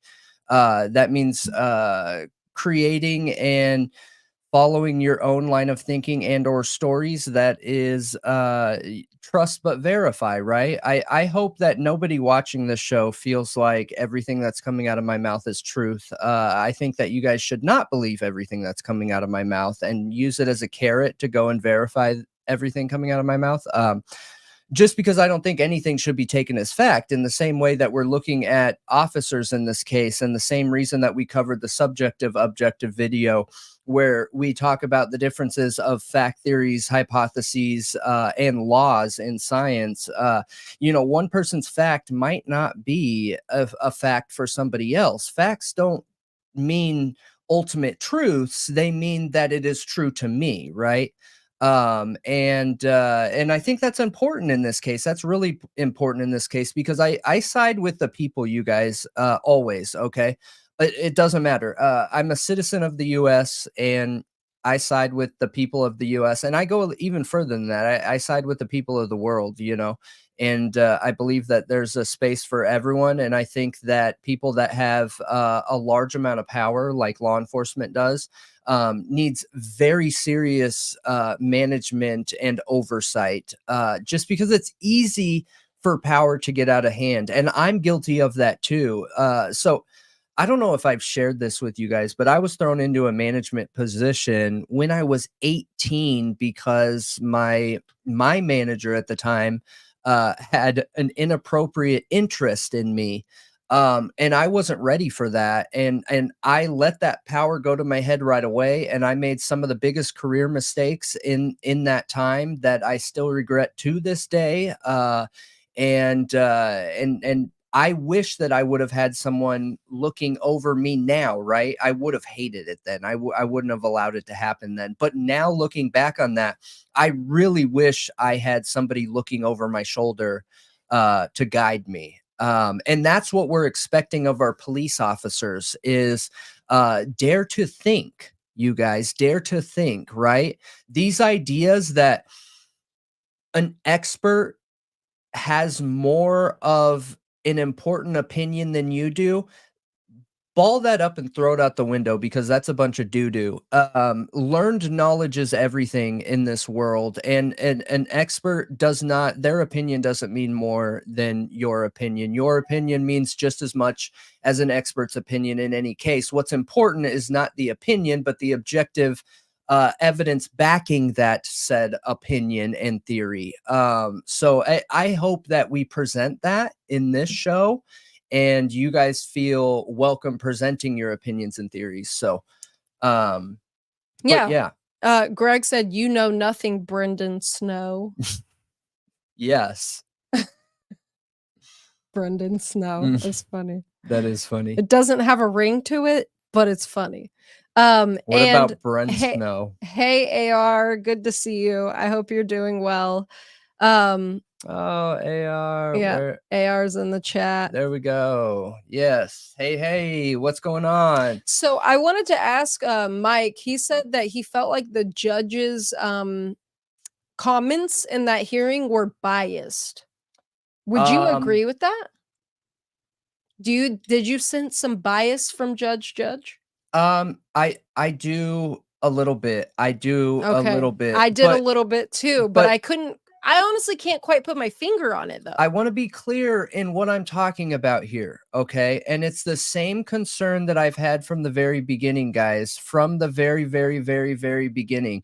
I think that Judge John Judge is like if you opened up a textbook and flipped to the page of like perfect, nice, awesome grandpa. I feel like you could see Judge John Judge's face there, you know? Yeah. These are two grown adults in front of him, and he was avidly trying to get them to work together better and communicate with each other with a certain level of respect and empathy. And that's not necessarily needed in the courtroom. But it's interesting because it let me in on a little bit of his personal character. And I think that Judge John Judge is a very empathetic person. And I wonder in this case, seeing the with how involved the victims' families are, and being such an empathetic, caring person, like I believe Judge John Judge is, I think he could have some struggles that not every person would have to deal with. So I think he is empathetic to the entire situation, in particular, the victims' families and the citizens, like the general public. I think he's trying to walk a very fine line, and showing that empathy is making his comments feel a little biased. I need more evidence before I say that Judge John Judge is biased in this case. I don't agree with some of his rulings, but that's because of my biased view around grand juries and Idaho's working law, right? Yeah. So one thing I wanted to mention with the grand jury argument is that we see a lot of people on the media saying this is a silly argument. the standard is probable cause in every single state. That's how grand juries have been used forever. Like, it's a silly argument. It's never going to happen. It's a lost cause. There's no point. You're wasting time. So, one thing I want to mention is that is only the public argument. That is not the behind the scenes argument. There is a reason there's a sealed hearing before the public hearing, and that sealed hearing is discussing specifics about what happened in that grand jury, about all the things that Ann Taylor was alleging went wrong. Now, the improper, instructions and the probable cause versus, without a reasonable doubt thing, that is only what the public's allowed to see of this argument. So we don't know everything that's behind that. So I wouldn't be quick to say that it's a silly argument. Maybe there is a tactic behind that argument that gives her something else she's looking for because she knows that that's not going to succeed. I don't know. Maybe there's something behind it where it's like, I know this won't succeed, but this gives me room for something else. Yeah, I don't know. Setting the stage for something Yeah. later. Yeah. No, I agree with that. And I agree with that. And I don't know what you know, STEM, but if you would like to clue us in, we're all ears. Yeah. So it's just interesting. I keep going back to the relationship in the courtroom. I just feel like it is something has changed, something has progressed in this case and situation. And it's the one thing that I'm walking away from this hearing with the most question marks on. And Yeah. that could be because of how I sell, and body language and how you present yourself and your overall character is really important to me when I'm selling to somebody. So those are things that I notice a lot right up at first. And it was so much different. I don't know if Judge laid down the law and was like, look, the way that you guys presented yourself was unacceptable on those other hearings. And because we have so much coverage, like, you need to present yourself better. I don't know if conversations like that have happened. I'm not sure. I don't know if Judge is necessarily the wrong judge for the case because, I saw somebody say he only has 5 years under his belt of being a judge. Well, I don't know all of his experience, but I assume he was a prosecutor most likely because that's usually what a judge is before they're a judge for many years before that. So I'm sure he knows the law pretty well, but maybe he's not the best at being someone who can be between two strong lawyers making those hard decisions. Like, maybe it weighs on him more than it does like a very well seasoned judge who has a lot of experience, because he does seem sensitive, he does seem very empathetic, and maybe that's where some of it's coming from because I do feel like he was looking at Anne during that hearing like very concerned. Like, did you watch his face at all? There's some points where he's talking during her long statement that his face looks very concerned. Like, he doesn't look very happy about what's going on. He's realizing that the whole decision is going to be thrown on his back, I bet, because I'm telling you, It always is, though. No, this is different. Unless they both agree, unless the defense and the state agree and say we want the trial at this time. I think this is the most critical ruling he has had to make in this entire case so far, because if he comes back and says that this trial is going to happen the summer of this year, he is effectively coming back to everybody who's watching and saying that you're already done in, bro. You have no chance. Good luck. I hope you get used to wearing cuffs. That's it. This is I think the most serious ruling he's had to make. Personally. Well, and it is 100% on his shoulders. Nobody else's. I mean, I'm sure it's also really hard because I guarantee he's never been a part of a case with this much media coverage. Very few judges probably have been a part of a case as this much media coverage, other than like OJ's judge, Casey Anthony's judge, Judge Gold.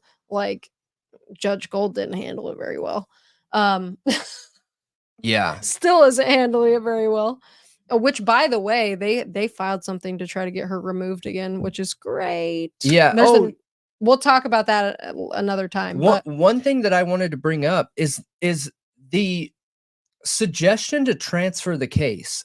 Oh, yeah, because they're going to file a motion to, get it transferred. I think that they should transfer it in light of the argument around the parking and the schools and the high schools and all that stuff. That I've said this from the beginning.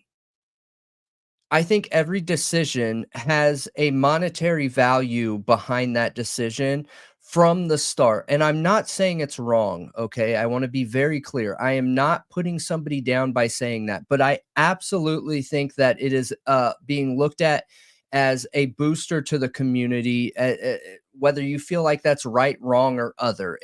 I think 100% that's about it.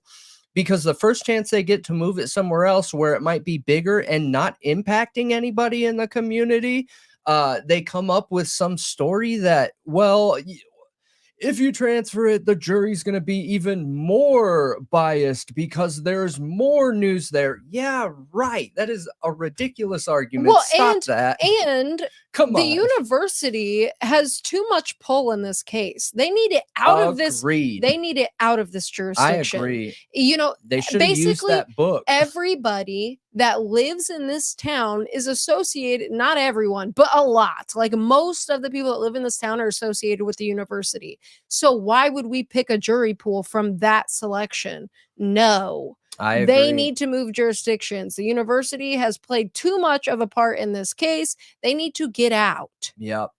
I agree. I don't think that it should be held here, especially when they're so concerned with the school and everything else in that area. I just don't think it should be held there. I don't think they should at all. I think moving it is only beneficial. Yeah. I don't see the cons to moving it.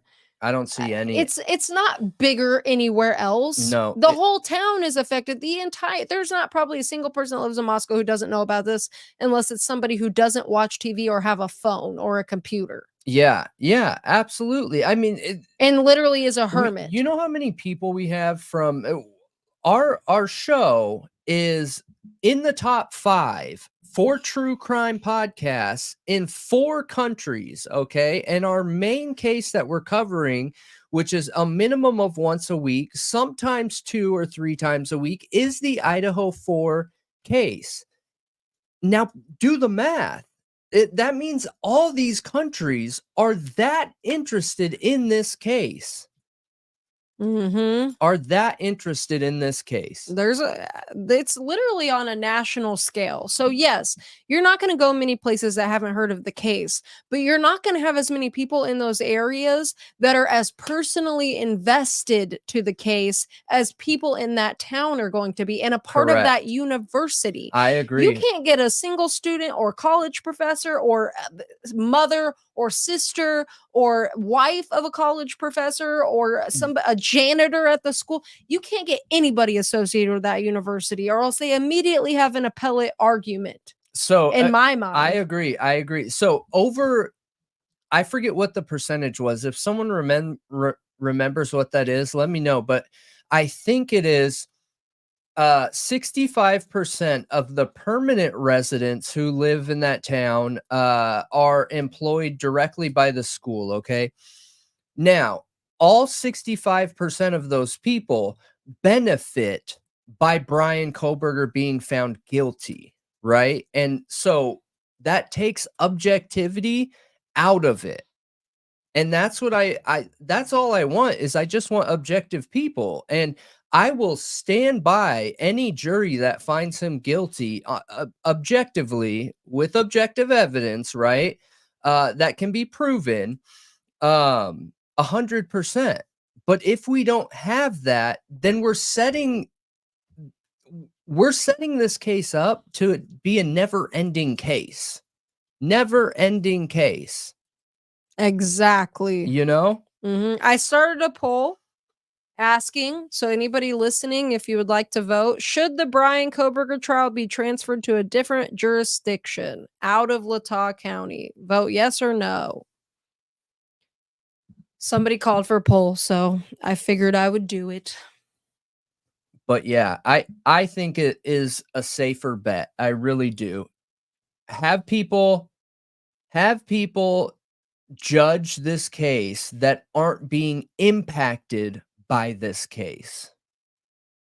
And I hope they push harder. I hope they push harder, because if I was Bryan Kohberger, that would be terrifying for me to have that there. I agree with you. So that was another thing in that interview with Anjanette Levy and that defense lawyer from Ohio. He was saying, they basically said a motion to transfer jurisdictions usually comes right after a gag order, very early on in the case. This one, like, why is Ann not have it ready yet? What's with that delay? I don't know, but does it really matter that much? Maybe she was banking on the whole grand jury thing, thinking Judge would give that to her. Maybe there's some reason behind it. Yeah, I'm not sure. I really don't know. I'm not sure. I don't understand. Yeah, I don't know either. But when there's monetary gains at play here, I think it's problematic. Yeah, I think that's a good point, Tara. Don't be surprised that she hasn't moved it. She's keeping her options open. Maybe that's the point to it. Maybe, I don't know, maybe there's not a big rush. Like, she's literally saying she's not going to be ready till the summer of 2025, you know? Like, maybe she's just not in a big rush. Maybe there's some benefit to keeping it there until she's ready for trial. Yeah. Maybe it makes it easier in some way. Yeah. Getting discovery, dealing with all of this up until then, I don't know. I have no idea. I would like to know a lawyer's opinion on it other than that defense lawyer, because I felt like a lot of his opinions were biased in a weird way.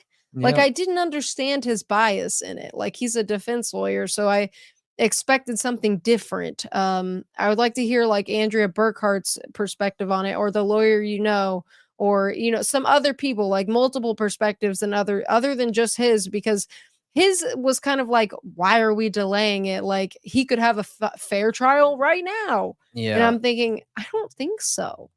He could just be in support of the mainstream narrative. What's interesting is there are people out there that, will jump on and believe the mainstream narrative right away.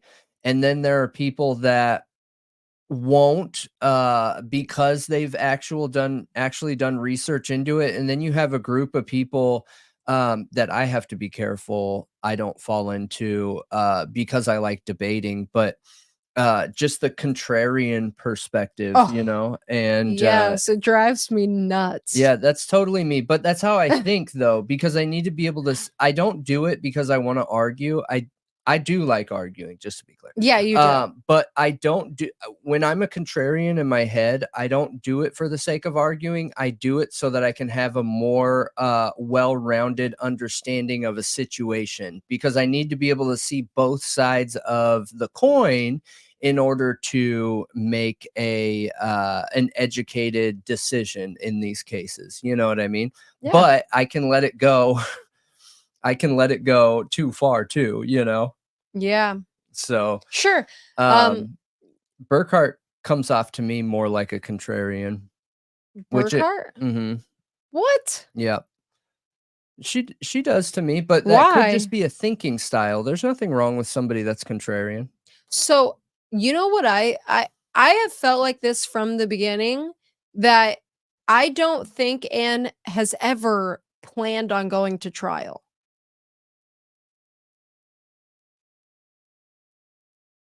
Like she's preparing in case she has to, but I've had this feeling for a very long time, okay, not from the beginning, but for a very long time that I feel like Anne's goal is to get it thrown out.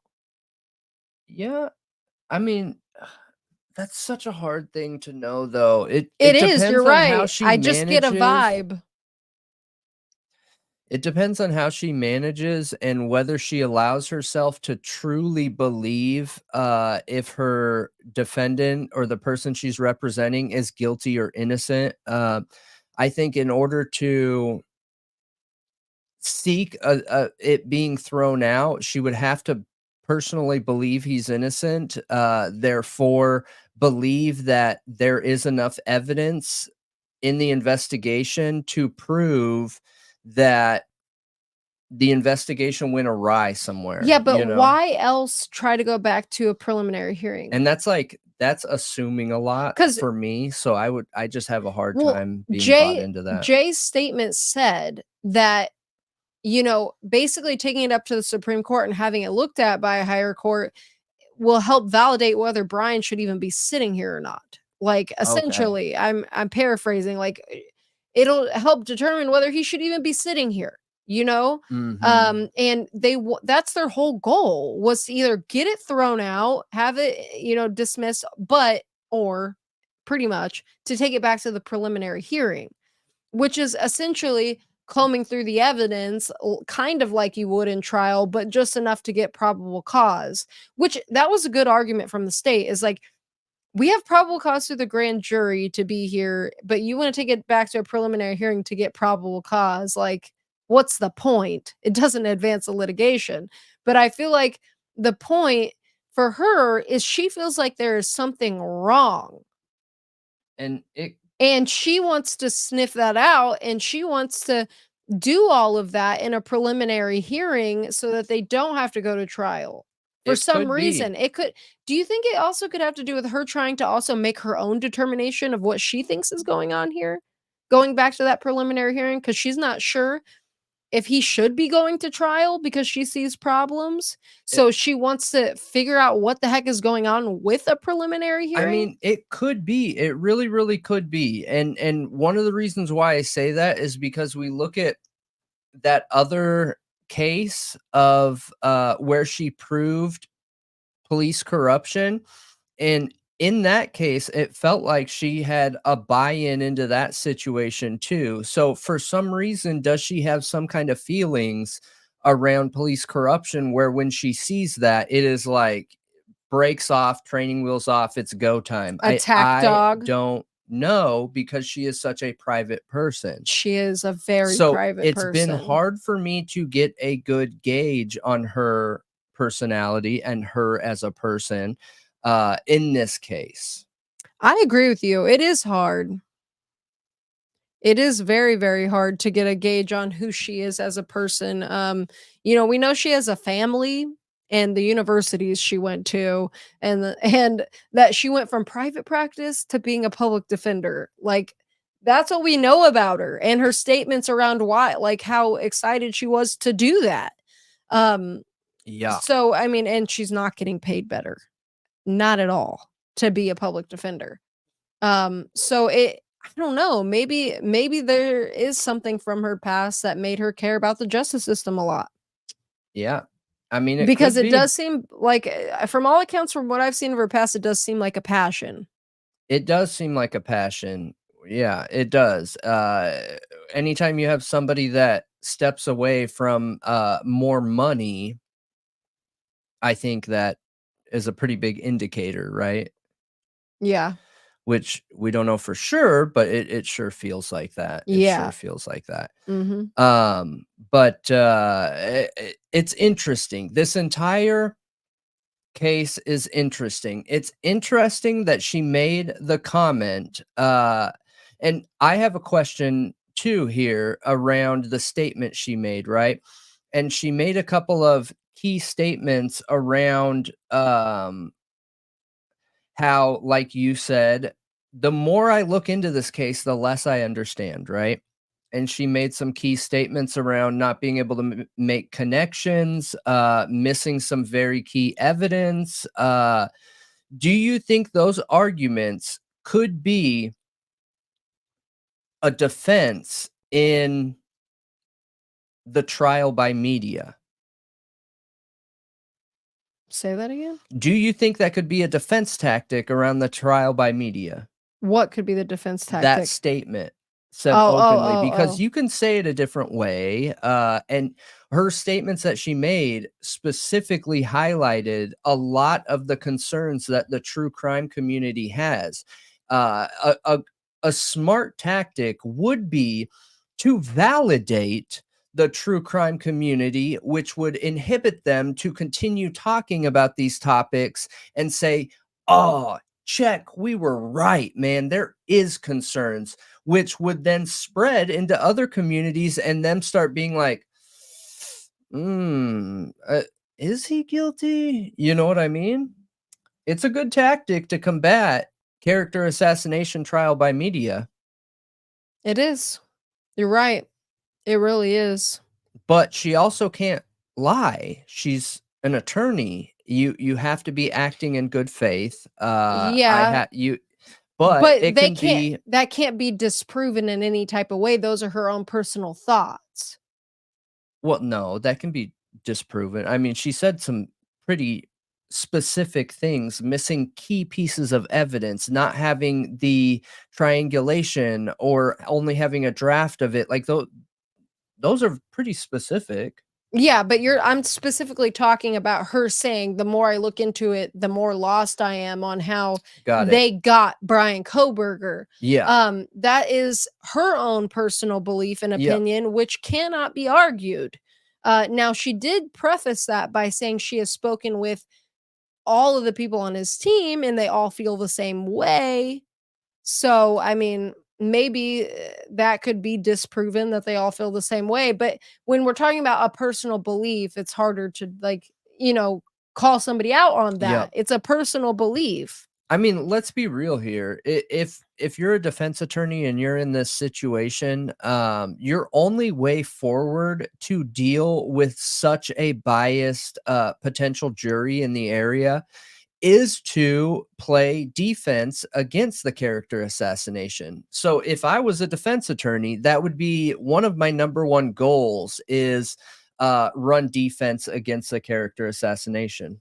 Yeah. So I'm not saying anything bad about it. I want to be very clear about that. I'm not saying anything is wrong with it. I think that character assassination and trial by media is not supposed to be allowed. It is bad faith. It is a manipulation of the justice system, and it does happen every day. It does. So, if you're an attorney and you're in a situation where you're having to deal with one side controlling the narrative in a trial by media, and you're having to defend against that, then your only option is to take part in that. And it works. It really, yeah. it works. That's why it's done. Yeah. And if you look at some statistics, some data, it can be somewhat proven. Like, It can't be proven. no, but it can give you, it could be a strong indicator. Like, I've seen a lot of statistics on some of the things that are done in the media that You're seem talking intentional. about the statistics of success. Yes, the statistics of success, absolutely. I mean, you could probably boil that down to basic demographics, I mean, statistical probabilities, you guys, are pretty reliable. And I don't know if you guys know this, but my degree is in science. I have a bachelor's of science, and it's a heavy emphasis on statistical probabilities, demographics, social statistics, and a lot of things having to do with human psychology, and how that intertwines with sociology and demographical statistics. Yeah, you could probably come up with a reliable figure around that success without actually having to have confirmation of trial by media and character assassination. Oh, for sure. For sure, for sure. Some of the stats I've seen on things that happen in the media surrounding crime cases are very interesting. And they're an indicator that that's happening. But I think it's an interesting tactic. And honestly, if that's what she was doing by saying that, she did it in a much nicer way than the prosecution did if they engaged in that. Yeah. She did it in a much nicer way. Yeah. I think that your only option is to match your opponent, in my opinion. But that is the art of war type stuff. I don't know if you guys have ever read that book, but the art of war is first matching your opponent, and then creating a situation where you ensure your opponent can never come back. Not like murder or something, but like it's just war tactics, but it's used for. Have you ever read The Art of War? No. Okay. It's hard to explain, but it's been transitioned to be used in a whole bunch of different settings that have nothing to do. Sun Tzu, yes, it has nothing to do with war itself, but can be used in other applications in life. Yeah, it's interesting. It's interesting for sure. But I think the only option as the defense, like I said, is to match that at least to level the playing field. So interesting though. Why do you think that the prosecution wants to control when the time frame of this case happens, but doesn't want to let it out of the area? I have a funny one that I think could be true. I'm not sure. What's your theory? I have a theory that Scott Green likes the attention and is trying to maximize on that from a career and personal perspective. Oh, you think he has a deal with Netflix on a documentary already? No, I don't think he has any deals, but I think that He will get one. I think He he's will getting get a one. ton of attention from this, a ton. Nobody knew who he was before in the world, and now everybody knows who he is. So you can maximize on that. You absolutely can. There is not a single person out there that can't look at that situation and see the ability to maximize and have who knows what kind of monetary gains from this situation. And if it's moved, that goes away. I wanted to mention Christopher in chat said all stockbrokers had a copy of The Art of War by Sun Tzu on their desks. But Yep. yes, You pegged me right. Yep. It sounds very you. But I think that it's possible that it may bring revenue to the town, and that will matter, like, because they're worried about having hotels open so that the hotels can be filled up. Dude, Okay. So, I You mean, there's also the fact that maybe the prosecution likes the judge and likes their odds with the type of jury that will come from that town, that the odds are in their favor being in that town, that it is the hometown of these victims, that it is such a small town, and a lot of these people are tied to the university in some way. Whether they are family of people that work there, family of students that go there, or actually a part of it in some way, or went there themselves. Like there's a lot of tie-ins to the university. So their odds maybe like it all may be in their favor as long as they stay there, which is exactly why Anne should move it, in my opinion. I agree. And okay, not to mention that the university, with all of those people there, are going to be essentially giving campus walkthroughs. That's free marketing for this university with all of those people. It's marketing. Good point. As long as you have a trustworthy, reliable presentation of the campus and the expectations, the town's going to be on its best behavior, best image, best everything. So as people are going there, that area gets more known. And that's just how the human mind works. I mean, there's a lot of marketing out there and relatability with human psychology that happens at a subconscious level that we don't even realize it's happening, but it will sit in the back of your mind until one day comes up where you have a kid who's college age ready, and you remember, like, well, I wonder what Moscow, Idaho's doing nowadays. You know what I mean? So it's marketing for sure. It's marketing for a book. Yeah, and considering, I mean, I know that Tara just said there's a new documentary coming out about the Idaho 4 on Paramount. There's gonna be endless. There's going to be endless for so many years. Yeah. And I'm sure Scott Green will be a part of some. But yeah, I have you looked into Scott Green anymore since we last spoke about the fraud and everything that Heather has mentioned? A little bit, not a lot. That's a deep dive we need to go on. We've been working on a lot, and Brendan's he's been very busy. Yeah, just being out of town and Yeah. stuff, and continuing this this remodel and everything. That's a rabbit hole we want to go down, though. Yeah. I know you have, Heather. I know you've gone very deep. Yeah. Yep. I respect that. Absolutely. Absolutely. But yeah, I think the odds are in the prosecution's favor keeping it in Moscow. The poll, it sounds like 78% of you agree. There's 60 votes so far. 78% say it should be moved to a different jurisdiction. If you guys want to cast a vote, go ahead. I'll end it in probably like 2 minutes. So real quick. But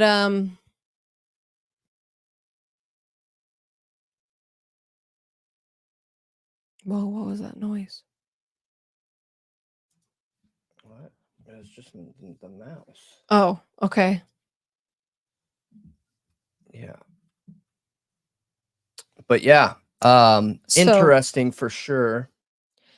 What is another thing that happened here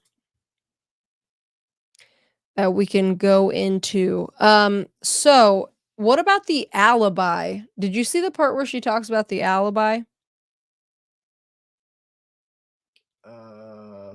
Yes, I did. What did you think about that part?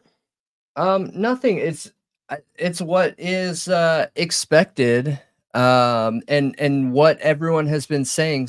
So anybody that has background knowledge and experience in these has essentially said the same thing. So it's interesting to hear that shared from Ann Taylor's perspective around that. And What do you mean? the alibi. You just said a whole lot of nothing to me. No, so we've already talked about this a couple different times before she made that comment, and we have talked about the fact that we knew the alibi was going to be accepted and expected to be accepted, and to hear her essentially come out and say that, I think it's eye-opening. It's exactly what we knew what was going to happen. That there can't be a date. Yeah. There can't be a deadline on an alibi. Yeah. Yeah. Essentially. So I just think it's interesting that they're continuing to work on an alibi. I think that clearly shows that there isn't a solid alibi, that there has to be other ways because they don't have like a direct witness. They don't have like a direct piece of information that proves Bryan was here at the time of the crime and not there at the crime. That there needs to be sources to back that up that they don't yet have. It's not solid yet. Yeah. But it's interesting that they're still actively talking about it and working on it, and it's just interesting. It is interesting. It is. Because I haven't Absolutely. seen that in a case before where there's this ongoing work up, like, to this extent on an alibi. Well, I mean, you gotta prove it somehow, you know, and Well, I would assume that ongoing work is looking for evidence and proof to back it up. so one thing that I find interesting, it could be all around the surveillance footage of the cars. You know, that could be part of it. Yeah. Evidence to try to back up his alibi. And clearly, she said they don't have all footage. Also, they don't have cast report. They don't have all of these things that maybe they need to use in that alibi. But also, she mentioned the witnesses slamming doors in her face Yeah. and not wanting to talk to her because there's so much media coverage, and also not being able to use witnesses because they've already talked too much to the media. And instantly, what came to everyone's minds from what I saw on the internet is that people think she's talking about, who do you think? Huh. Inon Harsh, Yeah. because he was supposed to be subpoenaed. Yeah. And he talked to the media a whole bunch. And apparently he's not going to be used. So that's interesting. Like, maybe he had something valuable to add before, and now they can't use him. Who really knows? Considering what he said is that he was, you know, at home doing nothing that night, essentially, after Yeah. work. I think it could be Vargas too, honestly. Yeah, I do. So my what I'm wondering here is, with the witnesses and the alibi, you know how in the Dr. Moore case, the witness for Dr. Moore's alibi was intimidated? Mm-hmm. What if they have a witness who doesn't want to talk to them, who is the only witness for his alibi, Yeah. It's who is interesting. refusing Yeah. to cooperate? What can they do about that? I mean, subpoena. Yeah, That's but it. That's it. That's all they can do. but what if they say they'll plead the 5th? Then there's nothing I can do. You can't like force somebody, you know? Exactly. What if they're afraid and say, "I'll plead the 5th. Do not want to speak for him. Yeah. I am too scared of this or that. I was threatened." Like, who knows, you know? Yeah. Yeah, it's true. I don't know. I'm just thinking. Maybe that's far-fetched. Sorry. But I don't know. I'm just thinking. Yeah. It's interesting. It's interesting for sure. I mean, I just think it's really, I don't know. I just find it so odd that the prosecution dragged their heels the whole time and is now rushing to 2024. I just find that so weird. I wish I knew the why behind that. Yeah.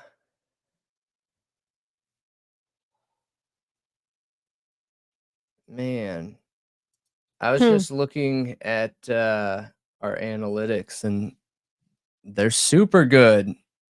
We're up like 30,000 hours this month. 30,000 hours watched. That's incredible. It's all by you guys. You guys are awesome. Yeah, that is awesome. Yeah. Bam. Oh, yeah, it literally says that they're higher than usual. Yep. That's cool. Everything's higher than usual. What's interesting is it's just been going a different way, and I think it's YouTube updating the way that they're presenting videos. So like a lot of our older videos are getting seen, and it's popping up on Google a lot more. Even though we've been getting flagged, you know, there's this technique that people use out there to try and get your videos not to be seen, and it doesn't work. They hop on there and only watch it for a couple seconds, then hop off, and then hop back on, watch it for a couple seconds, and then hop off, hop back on, because then they believe it makes your view your overall view rate decrease, and that's not true. It's based off of overall views, and every time they click on the video, all they do is they add an hour. Oh, what a funny joke, Brian. Brendan, did you hear the Moscow police station got robbed? Yep, thieves stole all the toilets in the whole building, and the investigators have nothing to go on. That's super funny. I thought you would think that dumb joke is funny. It is funny. Crime is at an all-time high in Moscow. The other day, criminals stole the wheels off of all the patrol cars, but don't worry, officers are working tirelessly to find the culprits. Dang. Super funny. They do, because you would think that they would know that it doesn't hurt anybody's videos, but it's funny because I can get a list of everybody's locations of that's watching us, and it's a very specific area in the world that they're using their VPNs at, and it's like 5,000 views, so they've added like 5,000 watch hours to our videos, but they only watch it for like 30 seconds. So those just don't add up. Phil said she wait, was it Phil? I'm not sure. Somebody just said that they were, yeah, Phil Biggs said that that's because I sleep with your podcast on. No, for the overall hours? Yeah, that's awesome. That's a lot of sleeping. Yeah. What's creepy? What did I say that's creepy? That is creepy that it's all coming from one area. Oh, yeah. Whatever you just said. That's just because somebody's using a VPN and they think that a VPN, like, probably don't want to get into this conversation. People think VPNs like actually hide your location, and they don't. There's a couple steps that's required to hide your location. So basically, Miss Smith, when you say you can't finish a video at that time and you go off of it and go to a different video or go to something else on your phone or computer, and then you come back to it later, it counts how long a viewer watches your video. So if they stop in the middle and only watch it for like a little bit and then watch it for a little bit, it can like hurt analytics a little bit if everyone is doing that, but it's not that big of a deal. Watching it straight through is the best for analytics, but, you know, like, I don't expect everybody to watch everything all the way through, like, you have a life. Yeah. You know? Yeah. So, that's why we clip our long podcasts up and we do these premieres and, you know. Because the average views is roughly 20 minutes. No, it can't. No, a VPN can't hide your location on YouTube. Okay, maybe I should help you guys. So when you guys sign up to YouTube, you agree to allow your background application to run off of not only GPS, but geolocation services. Therefore, there are constantly two different location services running on your application. So even if you have a VPN and your VPN is slotted for, let's say, Chicago, then your geolocation background data gives your actual location. And this is how YouTube makes sure that everybody that has a whole bunch of accounts doing like unsavory things out there, they know what the home account is. It's literally impossible to use YouTube without them knowing every single account that is tied to every single one of your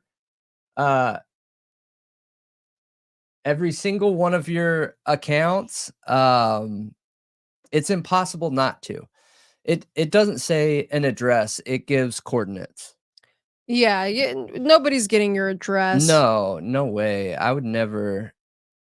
That's what you mean. Like, I have your location. No, come on.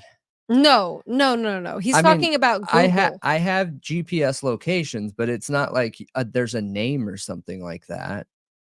And like Google, all of our contacts are out there. Everybody's.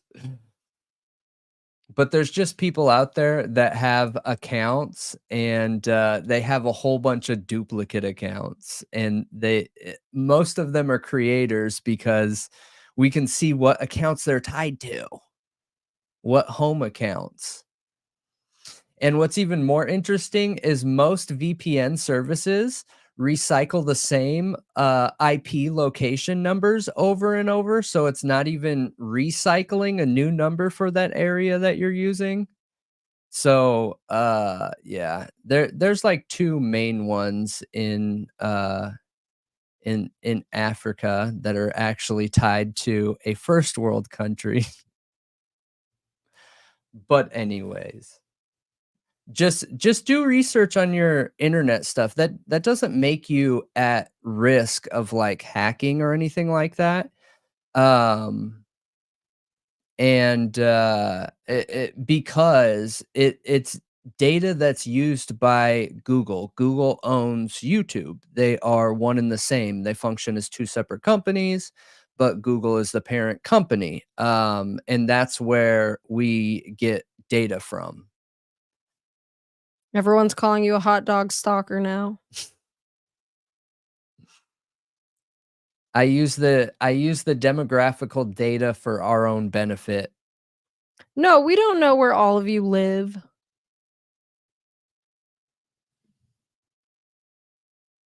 I think you need to clarify more. I did clarify. What do I need to clarify?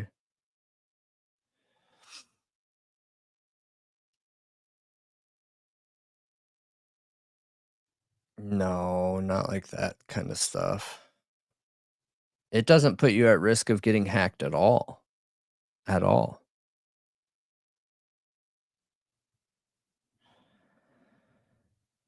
Yeah, YouTube is safe, man. YouTube knows what they're doing. They have some of the safest securities ever. I mean, I do have access to GPS locations. I do. But again, it's not like there's a name. So when you work at Google, okay, all your locations are tracked. All of them. Mine too. Everybody's locations tracked. YouTube or Google is actively fighting against fraud accounts right now. That is their number one goal out there. That's why they're doing all these updates and everything. So for people that have multiple accounts out there, and there's a whole multitude of reasons why they track that. For one, they track when they will abuse like other accounts and creators. So like there's this tactic out there where a creator will have like their home account and then they'll have a sub account. And if they are unhappy with, another creator out there, they will use this other account to like thumb down, or the whole attempt at controlling views thing that I was talking about, not realizing that that secondary account is actually being tied to their home account, and there's no way around that from happening. You would have to be in a completely different geographical location, on a different device, on a different account, on a different VPN, somewhere else, for it not to draw connections. Well, when you get caught doing these things to other creators, your main account gets seen less, gets promoted less, gets suggested for subscribers less.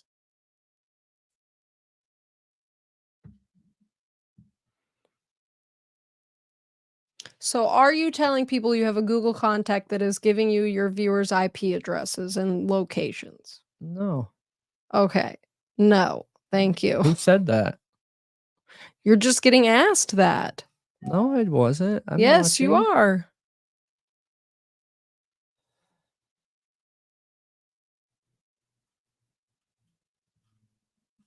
But yes.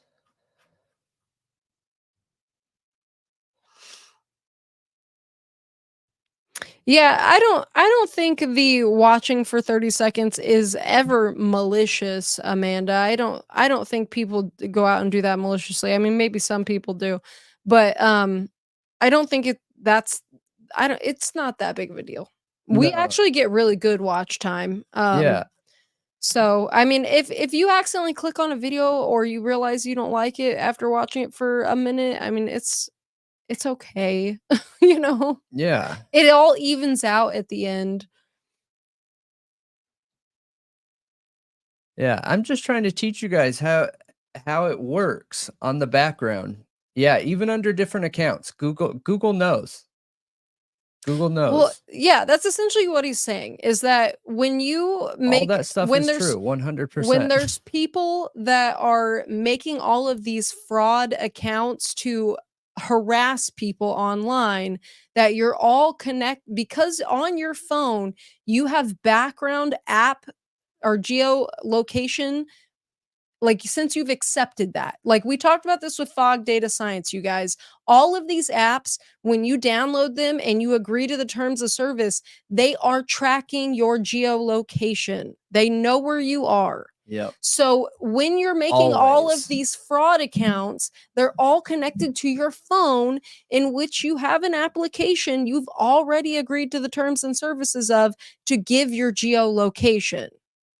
Yeah. Meaning Google knows when you're making all of these fraud accounts, and they're all attached to that same device with that same geolocation, and a VPN does nothing. No, A it doesn't do VPN anything. a VPN does absolutely nothing. It does not fool Google at all. No.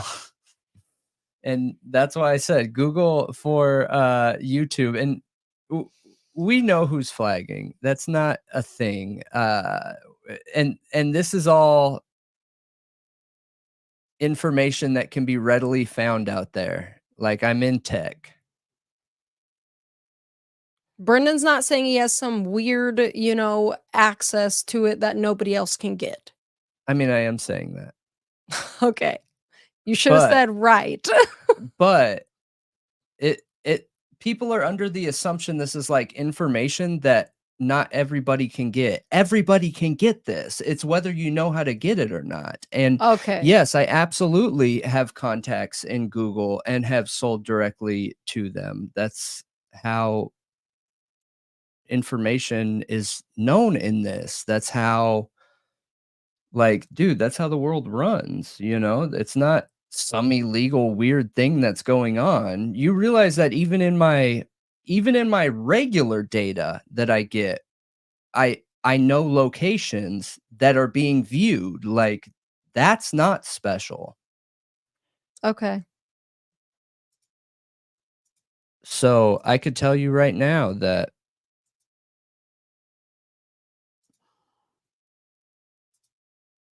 Yeah, there's a lot of weirdos out there like that, but the problem is you can't, unless you know that they're all coming from the same place, you can't just block them, you know? They'll just create a new alt account. But I mean, we don't block many people anyway. no, we only block people that are mean to our viewers. Right. A VPN is like a lock on your door. That's a good point. It's there to make you feel safe, and that's it. Yeah. It's not impenetrable. That is absolutely right. It's better to have a VPN than not have one. Well, there's just two different things. A VPN doesn't stop background application data. That's what I'm saying is, okay, let's say you're in New York and you set your VPN to Canada. Okay, it's going to show your visible IP address for Canada because that's where your VPN is at. However, your background application data from YouTube is going to show your actual location. That location you cannot turn off without not using YouTube. So, like, the focus on our videos and what I'm talking about, like with the flagging and things like that, it absolutely can be tracked under one creator. It absolutely can, because you're going to have the same GPS location.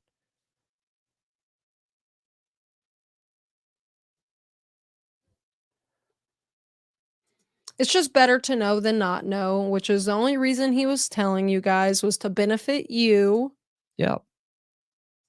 So take the knowledge and go look yourself, but it's there if you want to look into it.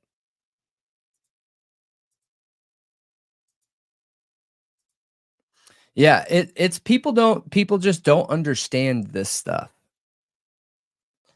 And there's nothing wrong with telling people that I have corporate contacts either. I don't know why you were worried about that. I mean, I think you were creeping people out by making it seem like you could essentially get their home address and see everybody's locations. I don't think so. Not if anyone on here has watched our videos before, because this has been a topic that we've covered in length around technology. And it's literally what we're highlighting on the Idaho 4 case is triangulation is separate from background application data. The background application data is what YouTube uses to track every single account, whether you have 50 of them. Let's say you have a main account, and that main account, you have it set up for, London, and then you have a second account, and that second account, you only use Africa to use that account on your VPN. Guess what? Both of those accounts are being used in the background application data from your hometown. It's these are things people need to know. Yeah, they should know. Listen, You're right. if you want me to be completely honest with you, just because I know this information doesn't mean I have the time to even care about it, like, there aren't just hackers out there. Hacker is such a loaded word nowadays because people think that hackers, like, they're not gonna waste tons of hours searching for people that aren't like multi-millionaires. We're just average, dude. If you make under $1 million a year, you're considered average. These hackers, so there's multiple elements to hacking. One of them is an in-person element, right? Most people also don't understand that. They think I could be sitting behind a computer and gain access to all of their stuff. Not true. There is a certain in-person element into getting into people's technology that you can't get from phishing, that you can't get from brute force attacks. And don't let that brute force attack word scare you. All brute force attack means is that I have the software to systematically run an alphabetized password over and over and over. So let's say you have a 4-digit PIN. A brute force attack is going to go 1111, 1112, 1113, 1114, and it's going to keep doing that until it gets the right number. That's what a brute force attack is when it comes to hacking. Online safety is really important. Really, really, really important. I mean, I think he's just trying to give you the information to help you guys for real. That is his intention, and I think it is important for people to understand that. And I don't think it is encouraging the trolls. I disagree with that. I think that if they knew that when you're trolling that it's still known who you are, that you're not just getting away with it on the sly, they may not be so inclined to do your it. accounts. It throttles your accounts. Absolutely, it does. You get flagged on the back end as being problematic. If there are submissions that have been submitted that get people verified and they are not true, it hinders your stuff. And that's why I refuse to flag people. I refuse to flag people unless it is somebody that is very clearly like causing direct harm to somebody. That is the only time I'm going to flag content, man, because I don't want my stuff messed with. I want to be able to reach out to somebody and say, "Hey, this is a problem, bro. I need your help," and not have it be an actual problem. And we've never even had one video demonetized. So, all that stuff's taken into account. This is just the world we live in. Everything is figured by, percentages. It's a social grading system, as scary as that sounds, but it's true when it comes to social media. Creepy. It is kind of creepy. Trust me. It's Black Mirror. I agree. It's kind of creepy. And the like how evolved it is insane, where it is a blend of AI technology and tracking background, information. Yeah, don't ever click on links. Never. From people you don't know in person. Don't click on links. That is true, Amanda. Yeah. Especially on Facebook. Facebook is one of the worst for it. And emails. But yeah, I mean, I think it is a good thing to know. It is definitely a good thing to know. I definitely changed the way I used my alt accounts after learning that information. I literally don't have alt accounts, so I just use this account. That's it. On everything. Yeah, but I like my alt account because it's my original YouTube account and I like using it because it has all of my things on it. Yeah. I don't want to use the Thought Riot account to subscribe to like makeup YouTubers and all of that. Oh yeah. Like, Yeah. I agree with you. All the people I've liked since the beginning of YouTube, like I told you, I have like 500 subscriptions or something insane. Like I've been using YouTube almost since its inception. Yeah. I don't want to take all that and move it to. Yeah, I get it. I get it. I have not been on YouTube ever until just recently when we started this. Everything before this was just corporate America type stuff. Yeah, you can click our links. Well, I don't know about Brendan's. He sounds kind of like a hacker. Don't trust him. I'm just kidding. I have no more abilities than somebody else does. Who has time for what? I don't know who has time to be a troll like that, but there are people out there doing it. That is true. That people are out there making many alt accounts to mass report and mass troll channels. What Get a Clue has mentioned it many times too, because it happens to him. It happened to the lawyer, it happens to like basically every new YouTuber. Yeah, people are just angry with us because we can circumvent it. But okay. I'm just not a jerk. I'm just gonna keep it straight with everybody and tell you exactly how it is. You know what's interesting is we just put out that's such a coincidence. We just put out a poll today, and that poll asks you guys if you guys want the truth and you can handle the truth or not, and I'm just giving everyone the truth, and that is the truth.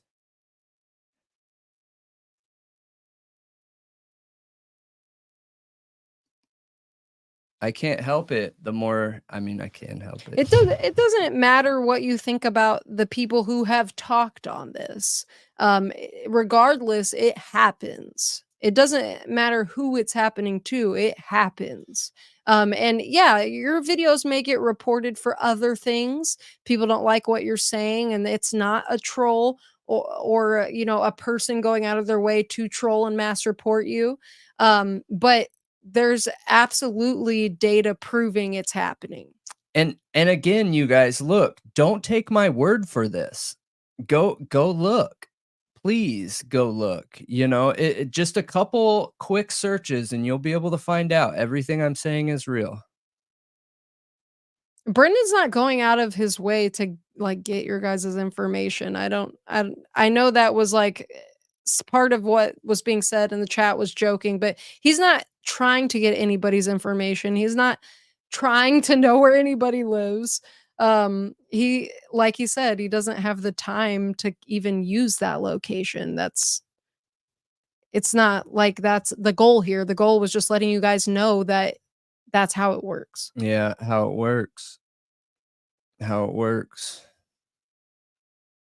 Yeah, it's on all apps, Matt. Absolutely right. Geolocation is on everything. It sure is. It sure is. It's just interesting because, I mean, I've talked about this quite a bit, and we did fog data science. I shared yeah, with you guys in that video that all of our raw geolocation data, everyone, all of us, every time you download an app and accept the terms of service and it uses your location ever at all, it sells that data. It goes to a data broker where anyone who has money can buy it.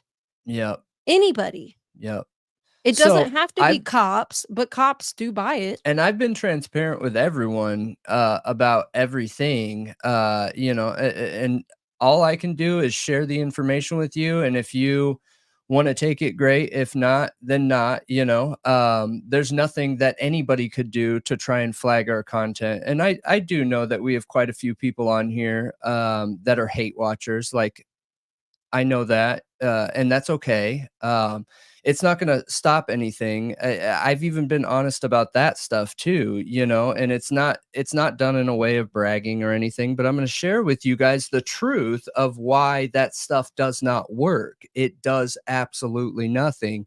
And the more our content gets flagged, the quicker our subs go up. So it's really a lose-lose for anybody that's taking the time to invest it into, like, what, you're reducing our views so that our subs go to 100 a day? I mean, or you let our views go up and then the subs go down. These are all figures on the back end.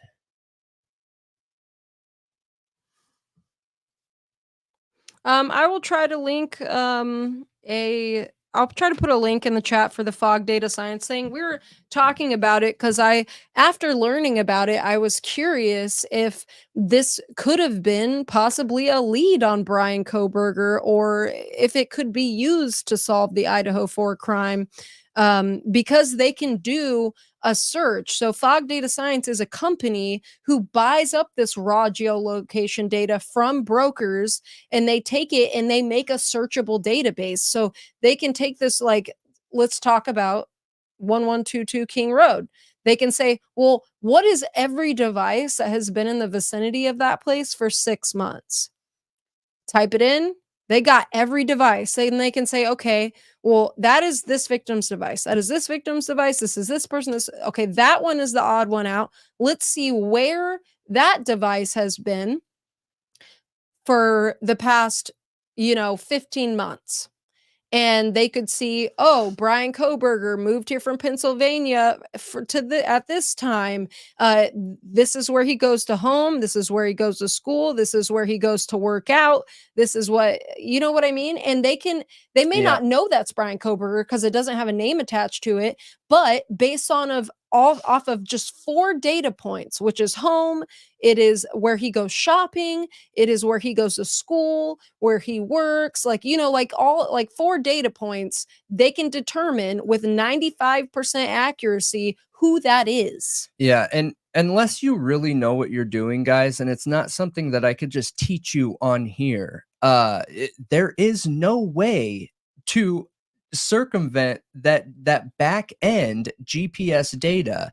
And for content creators, like, if you're a content creator on here and you're taking your precious time to try and hold back other creators and things like that, I'm literally doing a service trying to explain how it works. And when you're doing that on alt accounts, guess which account is getting reduced in visibility? All of them, all of your accounts tied to that location. And like I said, the only way that you could either, get away from that is, at every time you submit something to YouTube, if it's a flag, it requires a person to visibly watch it and verify that information. Copyrights are the only ones that are auto-generated, where then you could, kick back and say, no, this isn't true. And then a person looks at it. Well, when it comes to a flag, they don't alert most people. Like your average content creator doesn't get an alert, but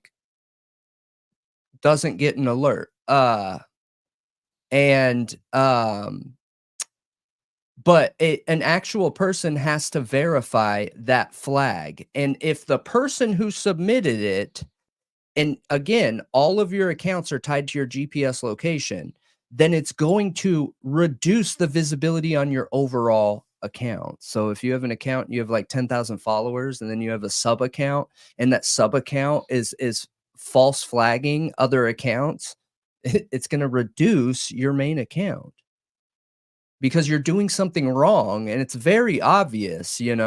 People know what they're doing. It's just whether you want to take the time to do that, you're only hurting yourself.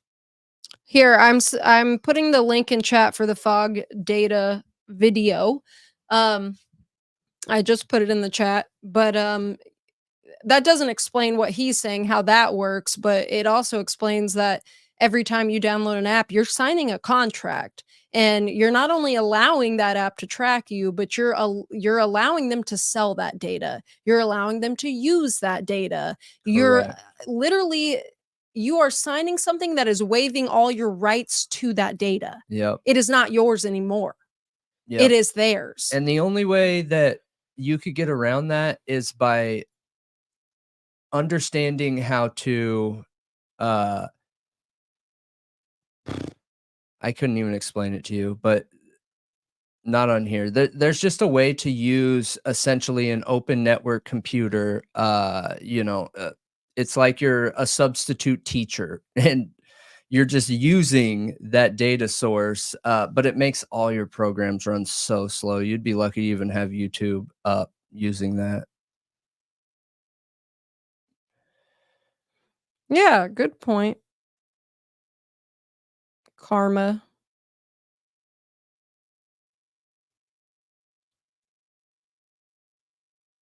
Yeah. So there's two ways to do it, Plumbing. Just reach out to me because I'm not willing to like lose the person I work with, but I can show you how to analyze your data to show you where the location is coming from, and you can fix you can reduce it to where the visibility of your content's going. Yeah, that is scary, Amanda. I'm sorry you deal with that. That's hard. Stalkers are scary. I mean, they are.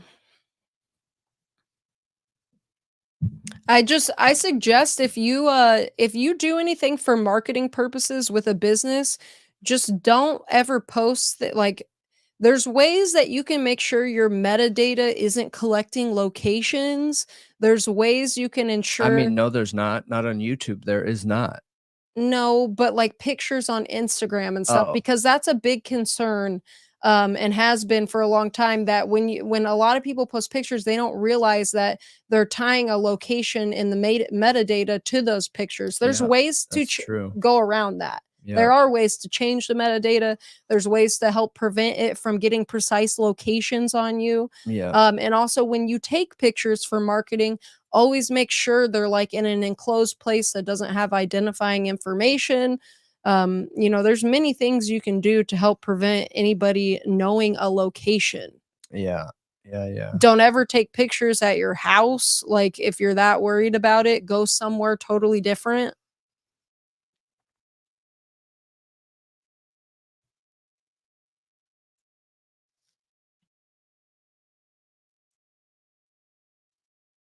So Motors Mary, yes, this is what I keep talking about when I'm talking about the background geolocation or blended data. This is what I'm talking about. What this exact topic right now is the expectation that I could hope to see from the Idaho 4 case is essentially if somebody had a phone on them, then you should be able to get that location data. And geo-blended location data doesn't work like triangulation. It works by connecting to Bluetooth devices, something as simple as a keyboard that picks up other networks. It recognizes other phones that are around it, computers, anything technology related. So I hope they are doing their job and requesting this data. I hope. Yeah, I mean, they have done a lot of search warrants into applications. Now, one thing I want to go back and look at is how many of those were specifically stated to be for Bryan Kohberger. Because I haven't like sat down and analyzed each one that is for Kohberger. No plumbing. So we have a video coming out. Unfortunately, I know there's been a lot of experts that have said that, but that's not how cameras work. Yeah, because I was talking to you about this, and you were like, "Nope, nope." Bryan Kohberger was not hacking into people's cameras. I feel like that is a topic that needs to be dived into, like very deeply. Cameras are a closed network. The only cameras he could hack into are computer cameras. Those are the only cameras that can be hacked into. You cannot hack a security camera in that way. It's a different type of hacking. What if somebody hacked your Alexa? Like, and hacked into your Wi-Fi? Could they then hack into a Wi-Fi security camera? So Alexa's very different. That's why I tell people to throw all your Alexas in the trash. It is completely open network, and yes, they can gain access to your Wi-Fi that way. However, Wi-Fi cannot give access to all the other devices on that network.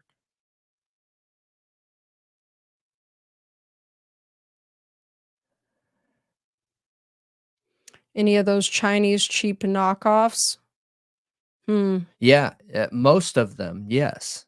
For whatever reason, they don't use those closed networks. They use open networks, and that is like a big security risk.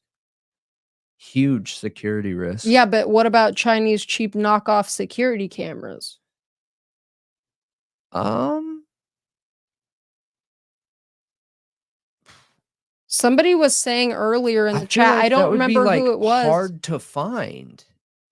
Somebody was saying in the chat earlier, I can't remember who said it, that light bulb cam on 1112 King Road was like a cheap knockoff, Yeah. like a Chinese. Well, I don't know so what that means though. oh, you shouldn't use Google Home. Yeah. Wait.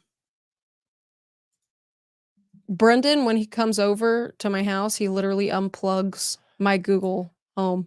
Yeah. I'm not even joking. So the new Google Home is fine. It depends on which one you have. I thought so. Okay. Why is the new one It was better? the first one because they just fixed the issue. Google's like really safe. Google's incredible. Google and Apple, man. Google and Apple, they So, unhackable. when somebody hacks your Wi-Fi, what does that give them access to? Does it give access to all of your devices? I mean, to a certain extent, they would have the identification of your devices. That doesn't necessarily give them access. They would still have to gain access to those devices. That's why people suggest two-step verification on things because it's a second set of security where you have to be right in front of it. That's why people who know tech stuff have keys that are carried on their keychain that they can only access their stuff with the code directly from the keychain. I bet people's fridges see some stuff too. Yeah. Yeah, that the spying and installing cameras thing, that's just not possible. that's not possible. So, like, could theoretically, the only way he could be able to do that without the girl knowing is, like, downloading a copy of her phone? Yeah, that's you must know what you're talking about. You create your own karma because yeah, you can see those things. However, it's different having the visibility of like an IP address location, where you're going, what you're doing, and having actual control over it. So I just always assume when people say hack, they're talking about having some sort of control over a device because I mean, if you can see something, it's not that big of a deal, Oh my unless it's a gosh! security camera, and then a security camera, though, is on a closed network, so Amanda, like, literally every TV has a camera in it now. Like, literally every single one. If you have a smart TV, every single one.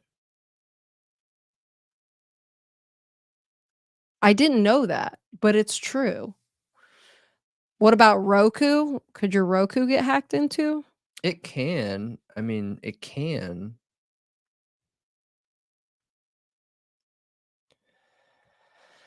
Do you think that BK's smart TV could give anything? Like, any information? Like, could they pull footage from it somehow? If officers since a smart TV has a camera, is it even possible for them to pull some kind of recorded footage? I mean, If maybe you didn't record on your camera? it depends on the manufacturer of the TV and what their stipulations are for managing that data. I don't know, but I mean, in theory, sure, as long as it's saved somewhere.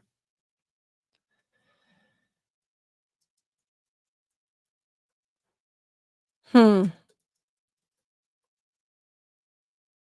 Yeah. No, I mean, that's in theory true. If it's connected to internet, then it has the ability to be accessed. I mean, in theory, that's true. That is true.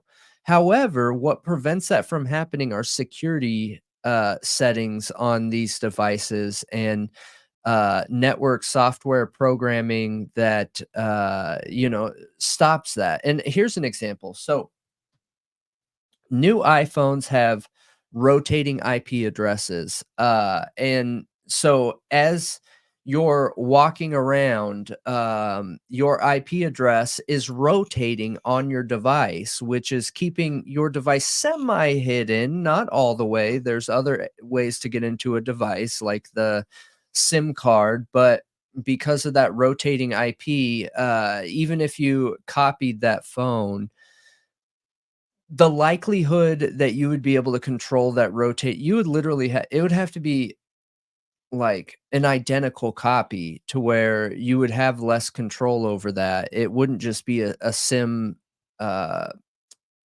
a uh, a sim copy or whatever. I'm drawing a blank right now what that's called. It's called sim something. But anyways, So I think I mean, we'll dive more into the camera thing later on and all of that, but I think one of the main points is sure the anything connected to the internet could be hacked, but it's hard to do it without being detected at all and nobody knowing about it, right? yeah, for the camera Yeah, footage, yeah, yeah, like somebody would know. They would eventually discover it. yeah, so yes. Um yes. Yeah, some those lockpicking shits are kinda scary. But locks don't really do a great job keeping people out anyways. I swear you guys, I dogs and cameras, all right? Dogs and cameras. That is safety. That is the best way to keep people out is dogs and cameras. And I mean, if you can put your camera on its own, if you can connect it to a network and have it on a standalone power, like a battery backup that lasts like an hour or something like that, you're set. There's nothing that could happen. This mic is killing me tonight. It's just snagging everything. It's snagging my hair, it's snagging my sweater. It's Yeah, driving it me was doing that to crazy. me too. What? You don't have hair or sweater. It was like Oh. sticking to my sweater. But anyways, we got way off. And what's interesting is we're talking about tech stuff. This is Bryan's forte. Yeah, we're talking about tech stuff, and we have some tech videos coming out later this week where I actually planned on getting into tech stuff, because every time we bring up anything technology related, we get so many questions. So many questions.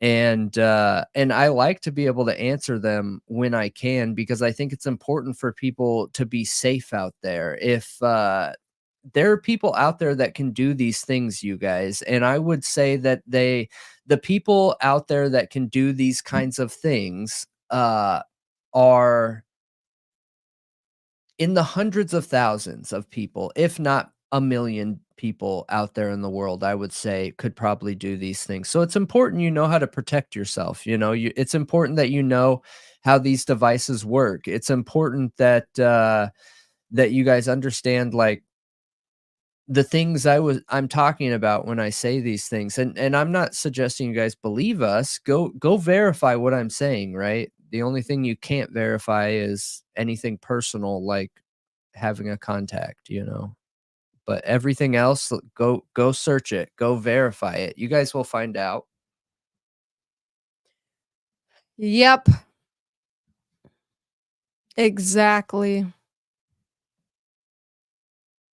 A friend offered you equipment to turn people's Wi-Fi off? Yeah, and it's like some people just can't be tech savvy or don't want to be or don't care to be, and that's fine, but if you're using these devices, you should have some knowledge just to keep you safe. Yeah, I think it's important. I think it's really important. And to know what you're getting into if you're deciding to be a troll. Yeah. Yeah, and, some people might watch this that are doing that and get super butthurt about it, but look, if anything, I just helped you out, because I think people go out there and do these things, and obviously, they don't understand what they're doing when people can very easily connect these dots and and be able to say, "Oh, that's weird. Why is this VPN showing in, why is this VPN showing in Canada, but the actual GPS background data showing over here?" You know what I mean? And if you're using a Google service and YouTube, it's out there. So, Yep. But I think that pretty much wraps it up for tonight. That was a very yes. long tangent, but hopefully, not informative. Um, but it was a good conversation Yeah. It's good. It's good. It's between good. the sweating and worrying. I don't think I made people worried. Come on. If I don't think people are worried about I No, I was talking about me. oh, I You were making me nervous there for a why? minute. I have never said one thing that is not monetizable. Therefore, we couldn't get flagged realistically. I know some of our content gets flagged, but that's what's nice knowing people. I can just reverse it. But um after a personal verification of whether it's true or not. But I haven't said anything that is bad. Teaching people how their tech works is a positive, not a negative. I agree. Yeah. I think that some people probably wanted to believe I'm doing those things. But come on. I don't have time for all that.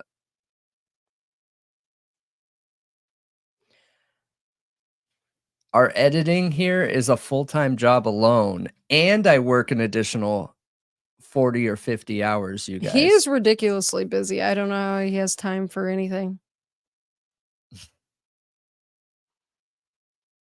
So I do 80-hour weeks, 90-hour weeks, 100-hour weeks.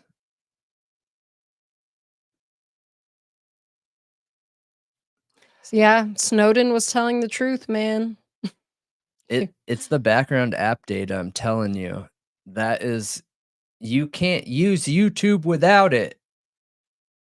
You pretty much can't use anything. So You pretty much can't use anything so anymore. you know another tactic that so there's these people out there that will start an account as a creator, and then they will use their alt accounts. Just to give you an example, a further example, then they'll use their alt accounts to do thumbs up on their main account. And you know what happens immediately? All of those videos and accounts drop out of the being visible on YouTube. The So the algorithm? algorithm. So it will not be suggested at all. Just like if one of those alt accounts flags a video that is very clearly not true, does the same thing, you guys. Like there is no way to just lie out there on these platforms. And if you're a creator and like you're giving your own content thumbs up, stop. You are giving yourself one thumbs up and stopping yourself from potentially getting 100, because it will immediately not be seen. Immediately. And if you're a content creator and you're going out there and you're flagging people's content and it's not true just because you're jealous or something, stop. You're just hurting your main channel. You're making your own channel not get subs and views. You're gonna level out flat. That's also an indicator, guys. If you see a channel that's totally level and isn't growing. That's why. Yeah. That is why. There's something going on there. There is something going on there. That doesn't happen by accident. And there's no way to prove, but we've never flagged anyone. I'm not playing that stuff, man. Unless No. it's gonna like for real hurt somebody. If somebody's out there like saying something really racist or like hurting people. Have a good night. Happy. Appreciate you. Why is that? And yeah, Cynthia gifting 5 Thought Riot podcast memberships. We appreciate you. That's awesome. Yes, love you, Cynthia. You're an OG. You are a real one. What if they just suck? Yeah. It's also a possibility, I guess. That's awesome. What's a possibility? Yeah, like if you're not posting content anymore, that's totally different.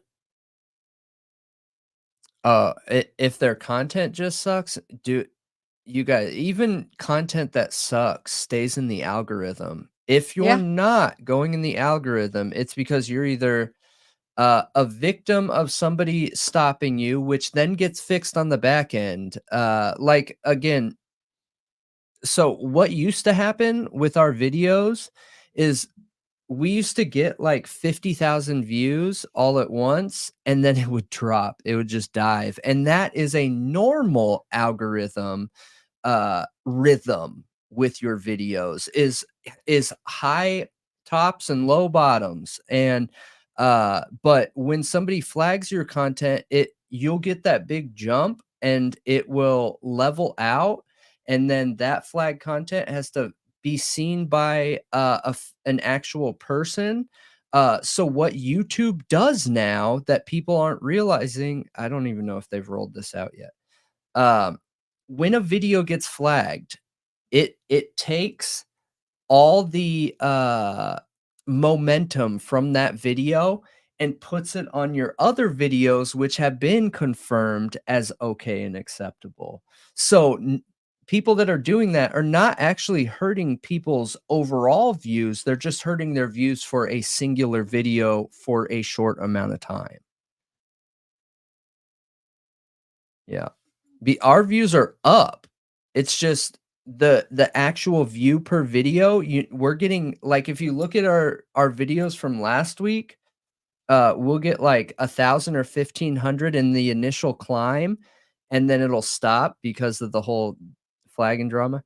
And then all those other videos will all of a sudden get a giant boost, and we'll have like a whole bunch of comments coming in from those old other videos because they pick up the momentum that was already going from that original video until it's viewed by somebody. Yeah, it's your most recent videos that will take the hit, whichever ones got flagged, and then your old content, yep, Yeah. gets a boost. And then that new video, once you come out with that turns into the old content, and then that gets a boost. So I would straight up show you guys this. Maybe I'll take a picture and post it and show the Yeah. analytics, but like our analytics, we're up like 5K more than usual. We're up 30K hours. We're up by subscribers. We're up by literally everything. Everything is green, and we're dealing with this. So it just doesn't work. It would be awesome if people didn't waste their time like this and did it into something creative and artistic Like, and worry about growing your own channel, not trying to well, not even that, ruin just another. like do something that's beneficial for humanity. Right. Be an advocate for the human race. Be an advocate for justice. Be a benefit to the world. Humanity is in this major turning point, technological turning point, and you could be someone great adding to that. And every mind is an important mind, and the more minds you have together, the greater the things are that we're going to be able and be capable of doing. And when people waste it on stuff like this, like it drives me nuts, man, because there's so much potential. And my content doesn't even bother me because we don't depend on the income, you guys, at none, zero. We do not depend on the income at all. But there's a lot of benefit to humanity in general that could be done, and this is probably just my California hippie coming out, honestly, but humans are amazing, humans are incredible, and there's so much stuff we could do when you're doing positive uplifting things and not negative things to hold people back, just like hackers. There's white hat hackers and there's black hat hackers, you can have the same skills that I'm talking to you guys about and do positive things with it. It's all how you invest your time, but I've just never seen somebody in my life do something negative and like gain something from it ever. Not once, man. Yeah, plumbing, and part of it, I mean, the algorithm does seem weird, but there's a method to the madness. Brendan takes the time to figure those things out. I don't. Yeah, and I've told everybody before, this is my jam, I can figure all this stuff out super quick, and I've offered to a million people, like, if you wanna know, you can reach out to me, and there's only been one person who's ever taken me up on it, is AR, but we just haven't been able to connect, but I would, I'd teach people. No problem. Yeah, I mean, there is a Yeah. no I mean, there's people that people know of, okay, that are trolls and are doing things to try to hurt other creators, but I'm telling you, not all of them are known by the majority of the community. There's few people who actually know. Yes, exactly. I don't know nothing. Look, it's a lot of accountability and it's a lot of responsibility to know things, you guys. You know how much easier it is to just not know anything? It's pretty Who easy. who's actually winning here? Because I think it's me. Oh gosh. I don't want people to feel like I know something.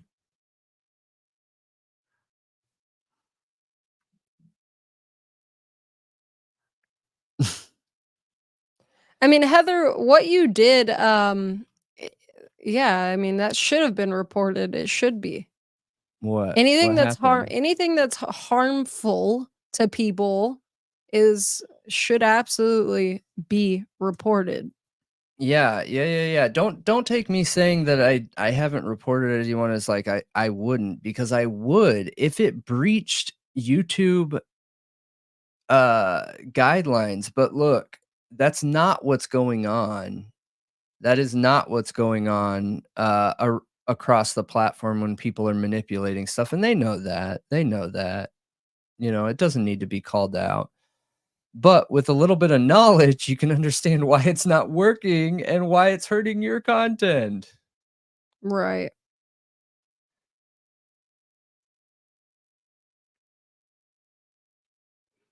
All right, you guys, that is the show tonight. That's pretty wild, Heather. Okay. What? Yes, that's the Wait, show. what happened? I was Nothing. curious. Nothing. Okay. We don't talk that. Okay.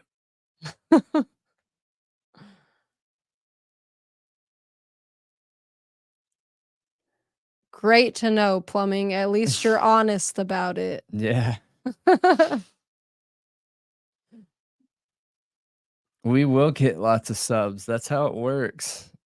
There are apps out there where you can see what somebody else's trends are. And hopefully people that do that are looking at those trends, because every single time there's a flag, we get a massive bump in subs every time. What? Message me, Amanda. What are you talking about? Okay, good night, everyone. I hope you guys had a good time. Remember, we will be back tomorrow night. Wait, no, not tomorrow night. I lied. I'm off by a day because we took last night off. We'll be back Wednesday night, 9 p.m. to 11 p.m. Central Time. And we're going to have a premiere beforehand, and it's going to be great. Yes, it's gonna it be will so be awesome. Awesome.